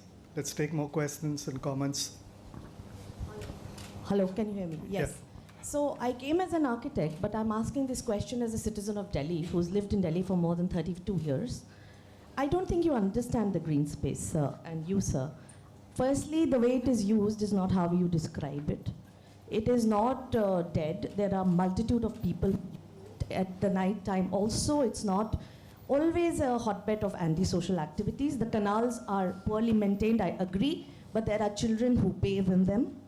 And as far as those fenced quarters that you mentioned are there, yes, they're fenced, but there's no building, so there's a sense of open space. Now, that is to say that I think as non-residents of Delhi, I really don't think you get the space. I'm not speaking as an architect here. You can go to Rashtrapati Bhavan, there are conducted tours. You can go online, book a tour and go. So it's not that Rashtrapati Bhavan is inaccessible. Even today I can drive right up to the South Block. The security guys are fairly accommodating of tourists. You can walk right up till the gates of the Rashtrapati Bhavan and take as many pictures as you want. As far as the disturbances created by the Prime Minister and other convoys, it used to be much more rampant in the 80s. It has decreased vastly. In the last 20 years, I haven't faced any major traffic hold up because of any VIP movement in New Delhi. So that was my only comment here, is that I don't think you've understood the space as a Delhiite. I'm not speaking as an architect. Point taken. We'll take all the 4 questions and then we'll probably engage with that. Good evening. I just want to make a small observation. Stephane also brought it up, I guess. So it's based on the construction technology. Can I, sorry to intervene. I'm just sort of thematically organizing the questions so we stay with the point. So if you could just stick to the public space question, we'll come to it. I can remember you So when we come to the technology point, you'll be the first person to ask. So could we kind of collect questions around public space? Please. There were one more there. I'll come to you. Please, go ahead. So my question was related to the shuttle which is being proposed and the TOD as well. This is from my personal experience. For the past 1 month, I was working as a legislative assistant to the Member of Parliament, and I was traveling every day by the metro. So 2 metro stations which are being used are the Udyog Bhavan metro station and the Central Secretariat metro station. Now, the people who are using the metro stations are the people who are working as a staff in the Parliament, or people who are working in the North Avenue, South Avenue, serving the Member of the Parliament. So my question to you is that from the metro station to these offices, they're either walkable, they're 5 minutes walking distance, or 10 minutes bicycling. Who are these riders of the shuttle which is being envisaged? And what is your proposal doing to strengthen the existing last mile connectivity, which is already being established? Okay. One more there and one more here. No, there was someone behind? Okay, the hand has gone down. It's okay. Please go ahead. Yes. If you can speak, can you pass the mic quickly here, please? I can just try. Yeah, if you can. Meanwhile, yeah, go ahead. Yeah. Thank you very much for the presentation. A lot of details. You have to speak. A lot of details to process, but I think the question to sort of echo a lot of others, 2 things came up in mind. One is you quoted Foster at the end, talking about certain ambitions at each stage when projects of such significance are proposed. And yet most of your presentation talked about making incremental improvements to status quos. So that was one sort of it was surprising that there was no larger ambition, that you had to quote somebody else talking about having ambition. And the second point was, as we were watching the presentation, one of the things we were thinking about in terms of the specific language that you were using in your presentation was, so what is the difference? Is there a difference as designers and proposers in your mind between a CBD and a place for public administration? One is privatized space, and the other one seems to be government spaces trying to be private and opaque. The problem isn't whether you can look at a building from Rajpath or vice versa, but the idea whether my government has a transparency and accessibility rather than, as masses, you are restricted to Rajpath, see how beautiful and distracting of a park it is. Let us work in opacity in terms of all the machinations of administration, as a statement quoting Foster about political ambitions and democratic ambitions as architects. What is this ambition for you proposing the Central Vista? Okay, I'm going to just stop the questions here. Hearing you, it seems like there's nothing wrong. Nothing needs to be done. South Block, North Block are accessible. You can go up there and gape at these buildings and imagine what's going on inside. What's the difference going to be if you can walk inside? It's not going to be a big difference. Second thing, the gardens are working fine. Nothing needs to be done about it. We think they are working fine. Please, I agree with you. They are really great civic spaces. They could be a little more comfortable. And I don't think my colleague here said that they're at night, some of these areas at the back, which are not lit, become places of poor use. The rest of them are used extensively. Could they be a little better lit? Could the landscape be a little better? Could we provide some toilets maybe? Could we provide some pedestrian underpasses to make people movement easier? In fact, I thought what my presentation was saying was it's a great space. It's really a great space, used extensively. could we provide an infrastructure to make its use a little better? So I don't think we are talking at cross purposes. Yes, we are aware that we are not from Delhi. We're making a lot of effort to learn about the place. And I find sometimes that there are many Delhiites that we already know a lot more. We know a lot more than they do about this place. But I think architects, that's how architects work. They go, they study, they analyze. And I think we are much seized of this idea that it's a great space, it's a great civic space, and it is being, it is just in disrepair, and it doesn't have enough facilities. And so perhaps it may be. So that's one issue regarding. The lady there talking about this underground shuttle movement. You see, primarily the shuttle is for the people who work in the government offices. There will be about 50, 60,000 people at peak working there. And if you want to make it easy for them to get to their place of work, and remember, you're doing this in the morning, you're rushing to your office, the way you do it is to make it a seamless last mile connectivity to their office. That is what it provides. They will still need to go between buildings. They will still need to go to Parliament maybe. And so the sidewalks on the streets and various other ways in which you can just walk across will still be there.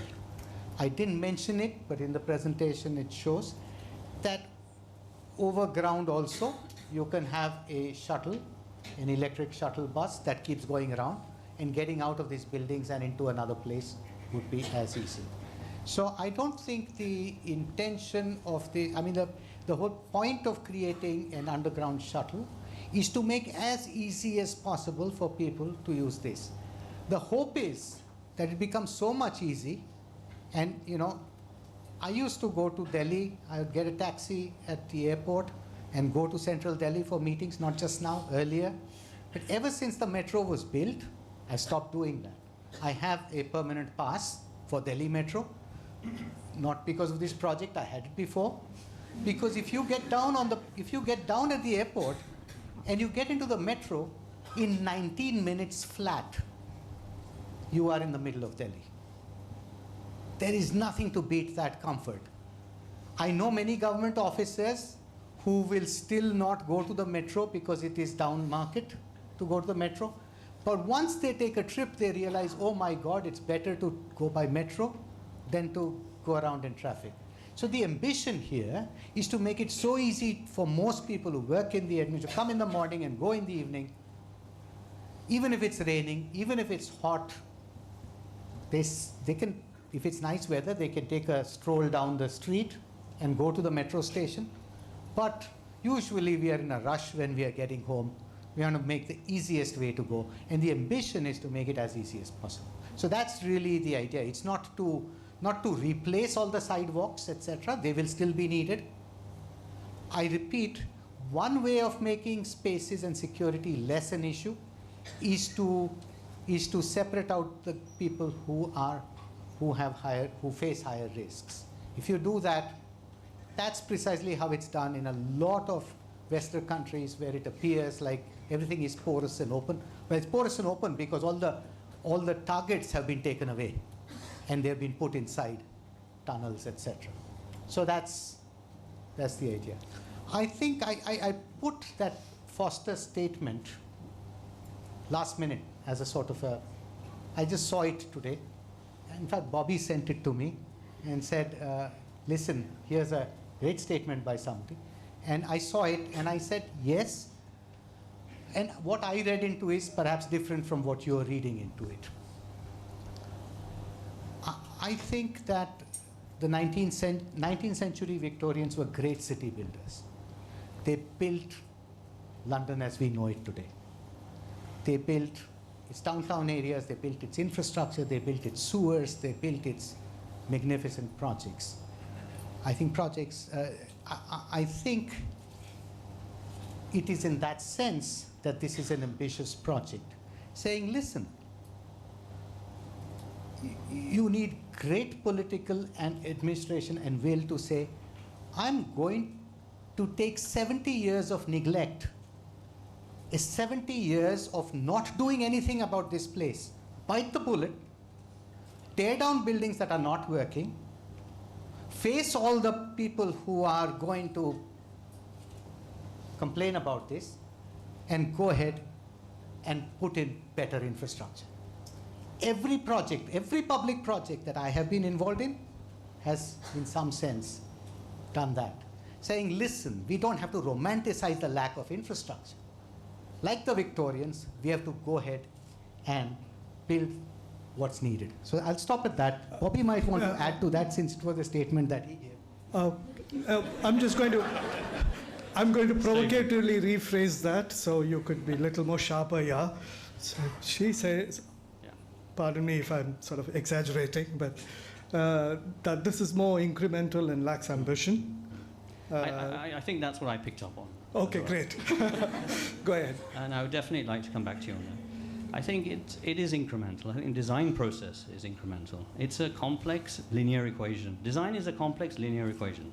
There's a solution at the end. There are many variables. There are some fixed. There are some constants. You work towards a solution. I think this is a highly radical and ambitious project by any means. Stephane started off by saying how radical and how what an iconic project this is. Don't be fooled by the gentle and gentle story building of the narrative of the project. I mean, it's a very important thing to be able to do in order to convey and communicate very complex issues. The sand is shifting under our feet every day, every hour. We're keeping our head above water. So it is highly ambitious. It's not lacking in ambition at all. Stephane dragged you into this conversation. Did you really say it was ambitious and radical? I didn't say radical. I think it was an immense responsibility. Okay. And I also didn't say it lacked ambition. Okay. It had a very specific... So you should give me some license to do this. Okay. The conversation and the response goes in another direction. Okay. Right, thank you. One more question, last question on the public space, and we've got 4 more points to go. The student at the back. Can you hear me? Yeah. So what I feel, what I want to talk about is, I want you to talk about is how the Central Vistas gonna become a public addressing spaces because these are government and ministry spaces, and how these gonna address what their work is going on, the parliament, the entire thing, represent itself and interact with the public of the ministry, and public gonna be interacting. One thing that, and second thing I wanna ask you about, what do you think about the protest, and protest being a very important part of democracy, and how this space gonna respond to the protest and how people talk to the ministries and parliament on the larger scale, and how this project... Okay. Anyone wants to respond? So, listen, this idea of government being more approachable, government being, that people should be able to find their way into government. There are 2 things. I don't think, when you say approachable, you mean what? You have a problem about something, you want to be able to meet your minister, and you should be able to meet the minister. That's what you mean in approachable, I presume. Okay? If you have a problem with, if you have an idea you want to give to some officer, you should be able to meet him. Don't be fooled. You can have a completely porous boundary, but they won't listen to you. And you can have a fortress, but you have a government that listens. Okay? So I think the capacity of architecture to make government more approachable might make, if we believe that it can be done through architecture, well, we feel like that because we're architects, I think, but it has very limited. So I don't think that this will change. When we create these buildings, they will improve accessibility to the extent that it will be difficult to get lost in them once you are there. But even today, and even in the future, you will have to seek an appointment. Perhaps they will have better online systems for seeking appointments. Once you are at the gate, there will be simpler systems for getting in, and you won't waste as much time as you do today. So I think there is some things that make access easy, physical access, but real access depends on the approach of government, and much of it depends on its communication technology, etc. So I don't know if I actually answered your I think question. there's a point which also connects with Stephane's point is, one is the extension of the public space, and second is the publicness of the public space. I said whether after putting all these office buildings and the notion of security, whether it will impede the ability to protest and congregate there. I thought that was the question. Oh, if you're talking about whether it impedes, I mean, you tell me. Presently, if they want to lock down the place, they can lock it down. People tell me that in future they might lock it down. Yes, they might. I mean, what do I do to not be able to lock it down as an architect? Make open space. If some future government is going to lock down the place, it might. That's our job. You can't design public spaces to be non-lockable in that sense. I can't design so that the future will be such that nobody can, or nobody can design that, not just me. Say that, so in that sense, it's not a question of what you do with the architecture. Just now, it's as open as any space. There's streets going through it, public space. Nothing is being changed. In fact, space is being opened up. Okay. Can we move to the next point? Sorry. The next point was your question on density, Stephane. Can you just quickly recall your point so that we can take that? Yes, the typology of Delhi as an urban space is particular because it's a ring with emptiness in the middle and high density around. Now, by bringing back density inside the city, it's something that is happening now in Delhi in the last 10 years, I would say, where, for example, Kitvai Nagar, which was a government housing, which was very low-key, which was a garden city type, because the whole city is like that, got redeveloped into high-rise. And suddenly what is interesting and sometimes frightening, because it's not by any means a great architectural piece, is that the periphery start encroaching and becoming part of the center.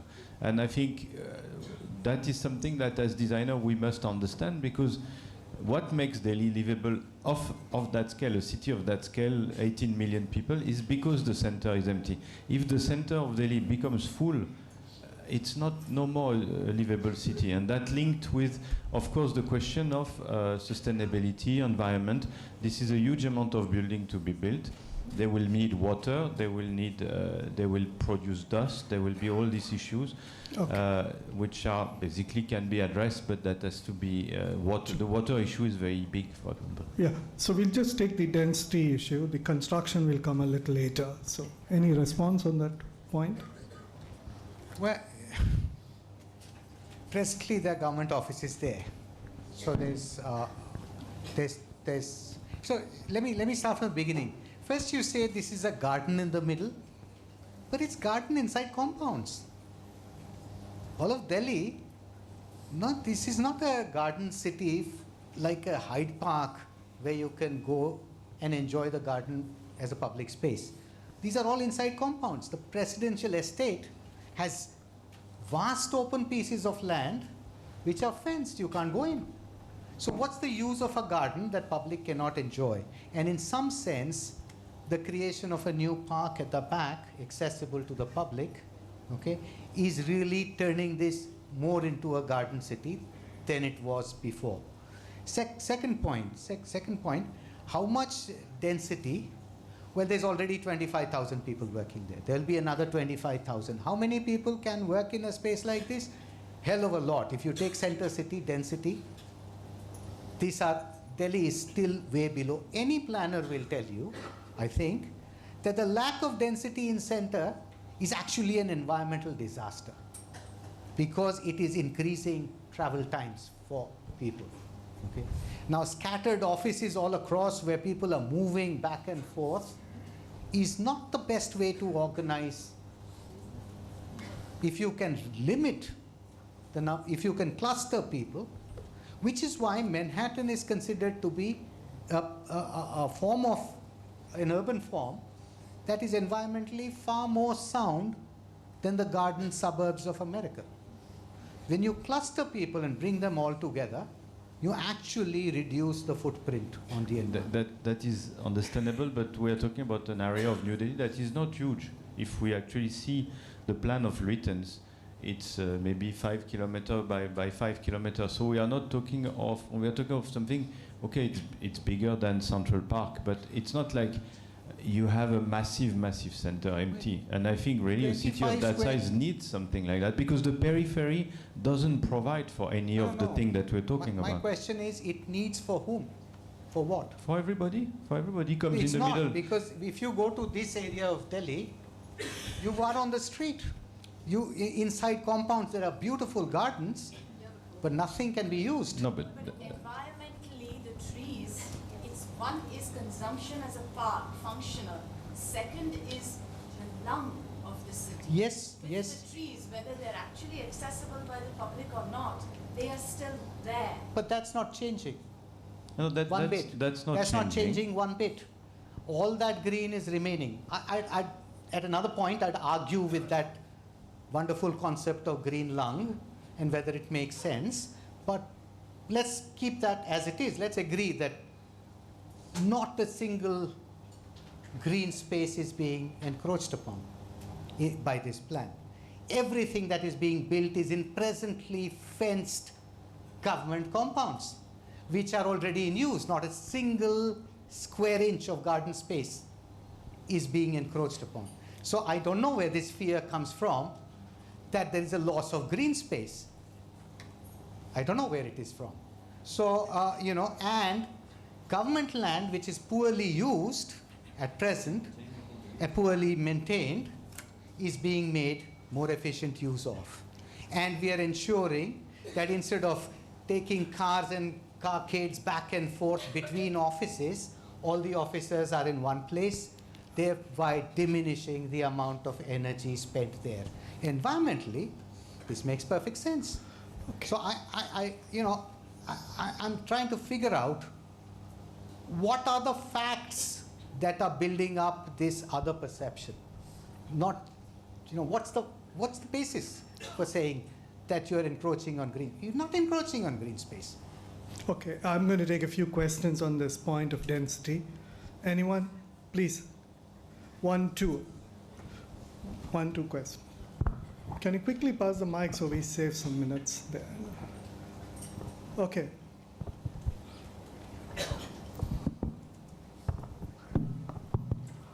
So first of all, I would like to say that I strongly agree with the last 2 points stated in the presentation, and I think they should be looked together with this as a design proposal, because having this capacity and proposing something at this scale, at this level, is a big deal. Now, coming to my point is, it is a very broad point. My question to you is that for how long and for what reasons would you think that there is no other, in how many years and due to what reasons would there be another proposal or another competition proposed for this same project? I am asking these questions so that I can know that how are you trying to safeguard the aesthetics, or say, how are you seeing the future with this project and for how long? Okay, that's a little off tangent, but we'll still take it. Can we have the person, in the middle?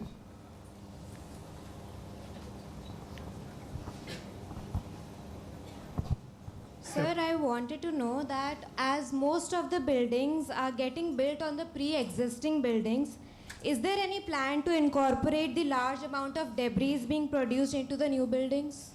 Okay, we're already moving into construction, so I'll allow it. So we'll also take the gentleman there on the question of technology. So as I was saying, I feel that you're falling into a loop. So the existing facilities that were there were fairly outdated, and you needed a expansion, basically. So what would the construction technology currently employed right now, will it what if it needed a further expansion, or will it just fall into redundancy in the future? So that is my question. and the haste of construction and the deadline set, it would even cause more environmental impact on already one of the most polluted cities in the world, per se. So. Okay, so we'll take those 3 questions. So we can first take these 2 questions about debris and technology. And so let's take the easiest one first. The debris will be crushed and used in the concrete. So that's easy and that can be dealt with. You know, it's wonderful how perceptions, if the construction is going to cause pollution of some sort, dust, then it is in our interest to construct it as fast as possible.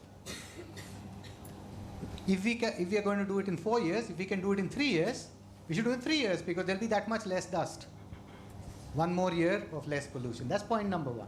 Point number 2 is please examine what causes pollution. Think about it. There's lots of dust in Delhi. A lot of pollution in Delhi is from the fine dust that is thrown up. 25% of particulate matter is supposed to be dust. Where does dust come from? You have unpaved streets all across Delhi where vehicles are plying on a daily basis, spewing dust into the air. That's 20% of Delhi. Add up all the construction sites in Delhi and find out what the land area is and see how much dust they can create. If the breaking down of building is going to create dust, well, let's do it like they did it in Cochin or somewhere down south recently. We just use some sort of a blast and within 9 seconds that building is down. And then there's this sort of pall of dust and it's gone. Then let's humidify. You know, many of these apprehensions, I see many of us, and sometimes rightfully, because we see poor practices, because we see something, we correlate things and say, well, construction causes pollution. I want to know why and how, and whether it can be mitigated through some technological fix. I'm not saying you might be 100% wrong, but ask a deeper question, because too often I have seen all of our fears are fueled by some vision that has not been thought out very carefully. How much of this dust comes from unpaved streets? How much of it comes because there are vast dust plains around Delhi that, and when the you know, I mean, the dust has been bothering Delhi for years. So that's, you know, so I think take care about that. Okay. Can you also respond to that new technology question you was asking? I'll try. But first, this question. Do you know what the single most effective thing you can do to make a building sustainable? It's not technology. It's build it well and make it last and design it so that it's flexible and can be adapted in the future. Any building, no matter how much technology you put into it, no matter how many off-site construction techniques you use, if that building is designed poorly to start with, in a short period of time, it'll inevitably you have to knock down or have major retrofitting of services and things. So the first thing, when Bimal says ask a deeper question, design a building that's well built and is flexible. I just want to add to that because it's really okay.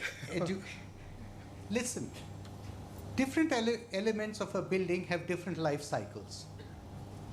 The lighting system will get outdated very fast. The air conditioning also very fast. The doors and windows also very fast compared to the basic structure, the concrete structure. When we see buildings that are 400 years old that are in use today in the world, what is 400 years old is only the structure. So what Bobby says, well, make the structure strong in some sense, design it well so that it can be adapted. Don't put your services inside the concrete. Don't use innovative construction practices or innovative vocabularies that you pay for dearly afterwards. Okay? So some degree of conservatism in that might actually make it a lot more sustainable. So what is sustainable in a sustainable building is what you must ask. Can we respond to that gentleman's question? Was that remaining? Can you recall your question? Yeah, this was, you said something you agreed with two things, so first of all, thank you for that. Thank you for agreeing for those last 2 points, which even I've forgotten what they are exactly, but. The question was specifically, how do you see this project needing another upgrade after, say, 70, 80, 90 years? Or listen. Where do you see it lacking? Listen, of course there might be reason to perhaps even tear it down completely and do a new one. I don't know the future, do you? But how are you preparing for it? No, preparing for it in the sense that, if they need to adapt the building, if they need to strip out the plumbing system and put in a new plumbing system because something, some pipes have been discovered where no moss grows inside them. Some new material has been invented so that some lighting system has been invented so that it uses even a fraction of the energy that LED does. It should be, we are saying, we prepare for the future by saying entire wiring can be stripped out without damaging the structure. That's how you build a decent, sustainable building. Okay. You don't do it by making bespoke. Okay, we are running late. Two points which we can take together. I'll recall the points which Stephane made. One is the question on designing the new parliament. Why should we have both the sabhas in one building, and why can't we use the old parliament for one sabha, other one for the new, so it's sort of recycled? So that was one question. The second question was in terms of, again, the design and style of the Secretariat buildings. Instead of talking heights, could we talk levels? So we can take both these points. Let me take the second one first. It's a good point. We are at that stage where we are looking at facades and how to relate them better. I am actually, I'm hoping that the bulk of the building can also be changed, and there's some hope on that front too. So that also I'm working on. That's the good part about being there with a flexible brief. Somebody asked, well, you asked whether the two, could these have been cultural buildings and the office buildings in those two? It's an ambition. I mean, when you have a brief that is fluid, lots of things are possible, but there are also limits to what is possible. Okay, I think the two museums is a big achievement. Saying that government will be out of there and becomes public, and it happens because the brief is, in a sense, fluid. Okay, so that's one issue. The second thing was, well, to be able to explain precisely why you cannot really use one portion, I'd have to get into all sorts of practical details about what is needed when, how the two work together, which is the staff that works together, so on and so forth. It's interesting. We considered these sort of possibilities. Even now, they are insisting that the central hall of the old parliament, we continue to use it as the central hall. I don't think it's going to be possible when all the practical issues are looked at, but that's those are all possibilities. You study the whole rationale for it. I believe that it automatically comes to the conclusion, no, this building, what you can use is all the administration offices on top, improve them, all the committee rooms, you can use them. You can use these halls for some other meetings, or as perhaps a museum of some sort of democracy, but you can't use it for the Rajya Sabha in its expanded capacity and the new infrastructure that's needed for it. But Rajya Sabha the will say, Rajya Sabha could not fit into the Lok Sabha as it is? Yeah, the new infrastructure could not fit in. The kind of digital systems that you want to put in there, the audiovisual systems you want to put in there, that furniture would have to be completely redone, and it wouldn't be that old Rajya Sabha anymore. Okay. The problem you may face is this. It's very difficult to retire Parliament. It's like there's this movie on Netflix called Two Popes. You cannot resign as a pope. The guy tried, but he's still a pope. So you have a Cardinal Ratzinger who is the Pope number 1 retired, and the Pope number 2 is doing the job. So I have the feeling that it could be better to keep them together. Okay, so the last round of questions open. 1, 2, 3, 4. I'll take the first 4, the gentleman here and the person there. Can you pass the mic here? If you can speak louder, then we can try that. Okay, he has got the mic, so let him go. Yes, so let us just consider that all of this works functionally very perfectly. Let us just consider everything, all the functional approaches works perfectly. But I'm saying functionalism is a very Western concept. So are all the discussions, all your slides just stopping at function? Design has to definitely ensure functionality, but design is something as a student I'm speaking. No, I don't know much, but design is much beyond function, and is our country aspiring towards just functionally habiting people or habiting functions or whatever? Is our country just about function, and is it aiming functionalism? I think it's much beyond. Okay, point. Hello. Thanks for the presentation and the insight given to us. Basically, I would first like to point out that architecture, by definition, we all don't agree to one definition. So everybody who does architecture, he believes he is doing architecture, number one. Number two, whenever the project is given to a person, he would like to fulfill it in his 200% capacity, mostly. After saying that, I would like to take a tangent and also think about that the way in the future these buildings are right now dilapidated and being reused or restructured. Number one, the material which we also discuss about riverfront, that concrete, how much life it has. That is one thing apart.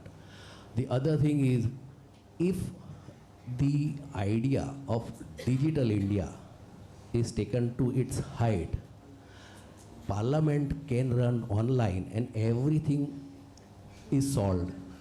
That is another take on it. So future of this, if you take digital India and put it in capital letter, that we will have digital India, then all the buildings we will have to find out a reuse of that, but that is a different story. But whatever is done is under this term architecture, it is as it is. Yeah, you. Can you pass the mic, please? So, personal.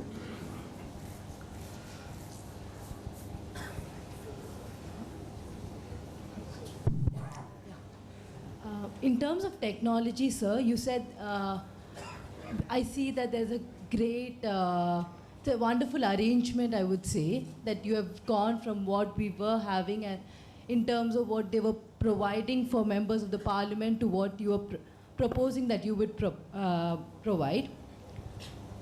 And you say that we are making this after 70 years of neglect, sir. A building like this for the democratic country. What I would want to ask is, what are the changes we are making for the democratic India, sir? Because this is from the building that we are sitting today is from for an imperial India. What is it for a democratic India that we are making this? Okay, one more question. Yeah, I'll take that.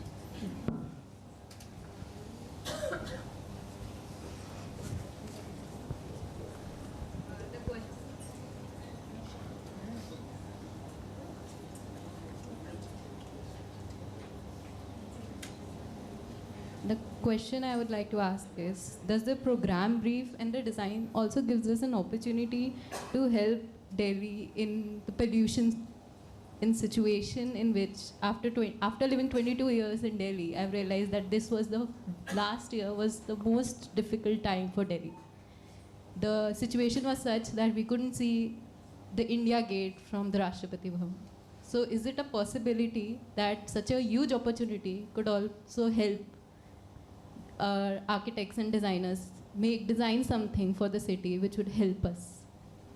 Okay, we'll take these 4 questions and yeah. So the question of functionalism, the question of democratic India, the digital parliament, and design for larger good. Okay, it's 4 points. Okay, you started off by saying functionalism was a very Western idea. I mean, functionalism is a universal notion, you know, and I can't think of. I've been living here now for 8 years, and the remarkable inventiveness that I see in India on a functional front is quite astonishing. So I don't think it's a Western idea. I think on a very complex project like this, you would be, you'd be very remiss to not put resolving the functional requirements and the technical requirements of the client's brief first.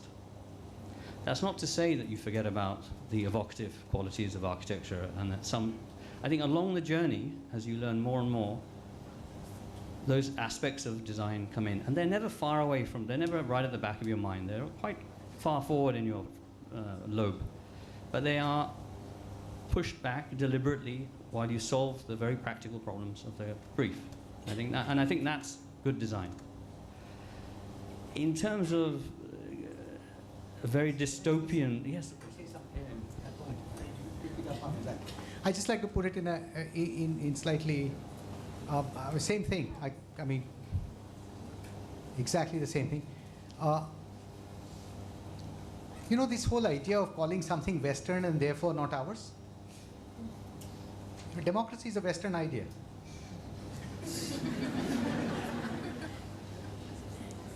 They studied the constitutions of various countries in the West, and they wrote up ours.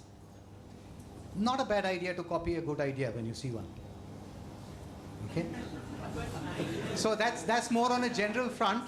Don't throw out things just because they are Western. No, I think he has a point to make. Let him hear him. Please. Oh, that I get it. I'm sorry. At your expense, I'm making a slightly larger point, and apologies for that. But that's, you know, this whole distinction of Western, Eastern, when it comes up, it immediately makes me come up and remind people about the fact that we are a democracy. Thank God we copied a Western idea. That's one. I think, you know, when you start sometimes thinking about the evocative aspects of architecture and start front, very often people start designing the building from the outside. They decide what it's going to signify, what it's going to be, and then they fit all the things inside. That's not a good idea. A good idea is to, I think, start from inside, find out in buildings such as this. If you're designing India Gate, definitely do it from the outside. Or the Taj Mahal, do it from the outside. But when you're designing a complex building like this, start from the inside. As Bobby said, keep in mind then think of the outside, go back and fix the inside so that the outside can work. You keep going back and forth between the functional and the evocative aspects of architecture. And the number of iterations you do, slowly to bring the two in balance and make them both work together. You cannot say one at the expense of the other. And that's, I think, the process that we hope to follow. Oh, can we respond to the digital and the democratic? The digital, I would like to, yeah. I can answer that one. If you want to take dystopian. I'll take the dystopian and take the. I think. No, yeah. It's interesting observation. Yeah. No, it doesn't. It doesn't. But I think fundamentally, no, I know. But I think fundamentally, I think we're social animals. You know, if this lecture was streamed on all your iPads, we would all still gather here to hear Bimal speak in person, to ask questions in person. So I think certain institutions will always rely heavily on human interaction, and that will be welcomed and as it should be. You know. Okay. That question, important question about that, it still follows an. One second, just to add to that, you know, this idea that because of digital or telecommunications in general, that human activities can be dispersed is also an idea that has been going on since the 1970s, because people thought that now with this technological revolution, you won't need cities. The reason why you need cities is because face-to-face interaction is very important. And for cooperation to happen, even inside an office, you have to break down silos. You have to bring people together. You have to cluster them. If you put them in silos, they won't work. And that's really the intention of packing them together. Okay, the question was, this still follows an imperial idiom and about... What amazes me is the way in which these structures, which were built by the Raj to signify the Raj, were appropriated by Indians after. What was, in some sense, a symbol of colonial Raj, if you go and ask anybody on Central Vista today, they love it. It's theirs, it's Indian now. In some sense, we have this terrific genius almost in a sense to take that, digest that, make it our own. And so that tells you something about the limited ability of, buildings are designed by us to be read in a certain way, but people also then go ahead and change the way in which to read them. And that's something that has to be kept in mind. It's a complex process. You don't, the same thing that was at one point a symbol of the Raj has become the symbol of the Indian government, and so on and so forth. So it's not so literal. You don't take this is symbol of the Raj, and therefore not acceptable. I don't know whether you were saying that. You want to say it? Yeah, please go ahead. Later. So I think what I'm understanding from what you're saying is India was gifted an empty plot of land, and they said, I wouldn't say an empty plot of a building, sir. India was gifted a building, and just because Indians used it, we are saying that again we are okay with giving them a building and we will use it. I'm not sure. No, I don't. Yeah, I think what makes a building. See, those buildings are uniquely Indian. They may not be uniquely traditional Indian, but they are unique to that location and are unique to India. It's extremely well documented, the debates that were happening in the House of Lords, House of Commons, and in India about the style of those buildings. They are, as far as I think most Indians are concerned, they are, and it actually doesn't matter who the architect was. The guy who did the drawings, in many respects, is not that important. The fact is that they were built by Indian hands in India, and they are uniquely Indian. Okay, I know this can be a very long debate, so can you engage with that comment that can we use this opportunity and design for some larger public good of Delhi? That's mine. Listen, in some sense, well, I want to say both things. In some sense, by bringing people together, by promoting the use of transit, by making government functioning more efficient, we are perhaps participating in the process of making Delhi more efficient and less polluted. But that's one way of thinking about it. I think the problem of pollution in Delhi is a complex one, tied to many factors in the regional, and there's very little, you must admit, that one project in Delhi can do, even though it is large. So, at one level, yes, and one level. So, like recently, Gautam Gambhir added air purifier in Lajpat Nagar market. It may not be a very big difference. It may not change a lot of things, but it's significant small step which could be taken. So my question was just, is there a small? Are there something like air purifiers? Any technological? I don't have any specific answer for you, but if I find something like this, we want to add something, we do it. Okay, now before I wrap, I give Stephane the last word. There is a point which I didn't discuss, so I didn't comment on. You are ready to give back North Block and South Block to the city. I think that is, of course, a major proposal that you are making. Of course, the government has agreed, I guess. That means this place, yes, I'm also from Delhi, I also go there, but you're not that welcome. Yes, you can go stick your nose to the grill, look at Rashtrapati Bhavan, but after 10 minutes you feel like it's time to go.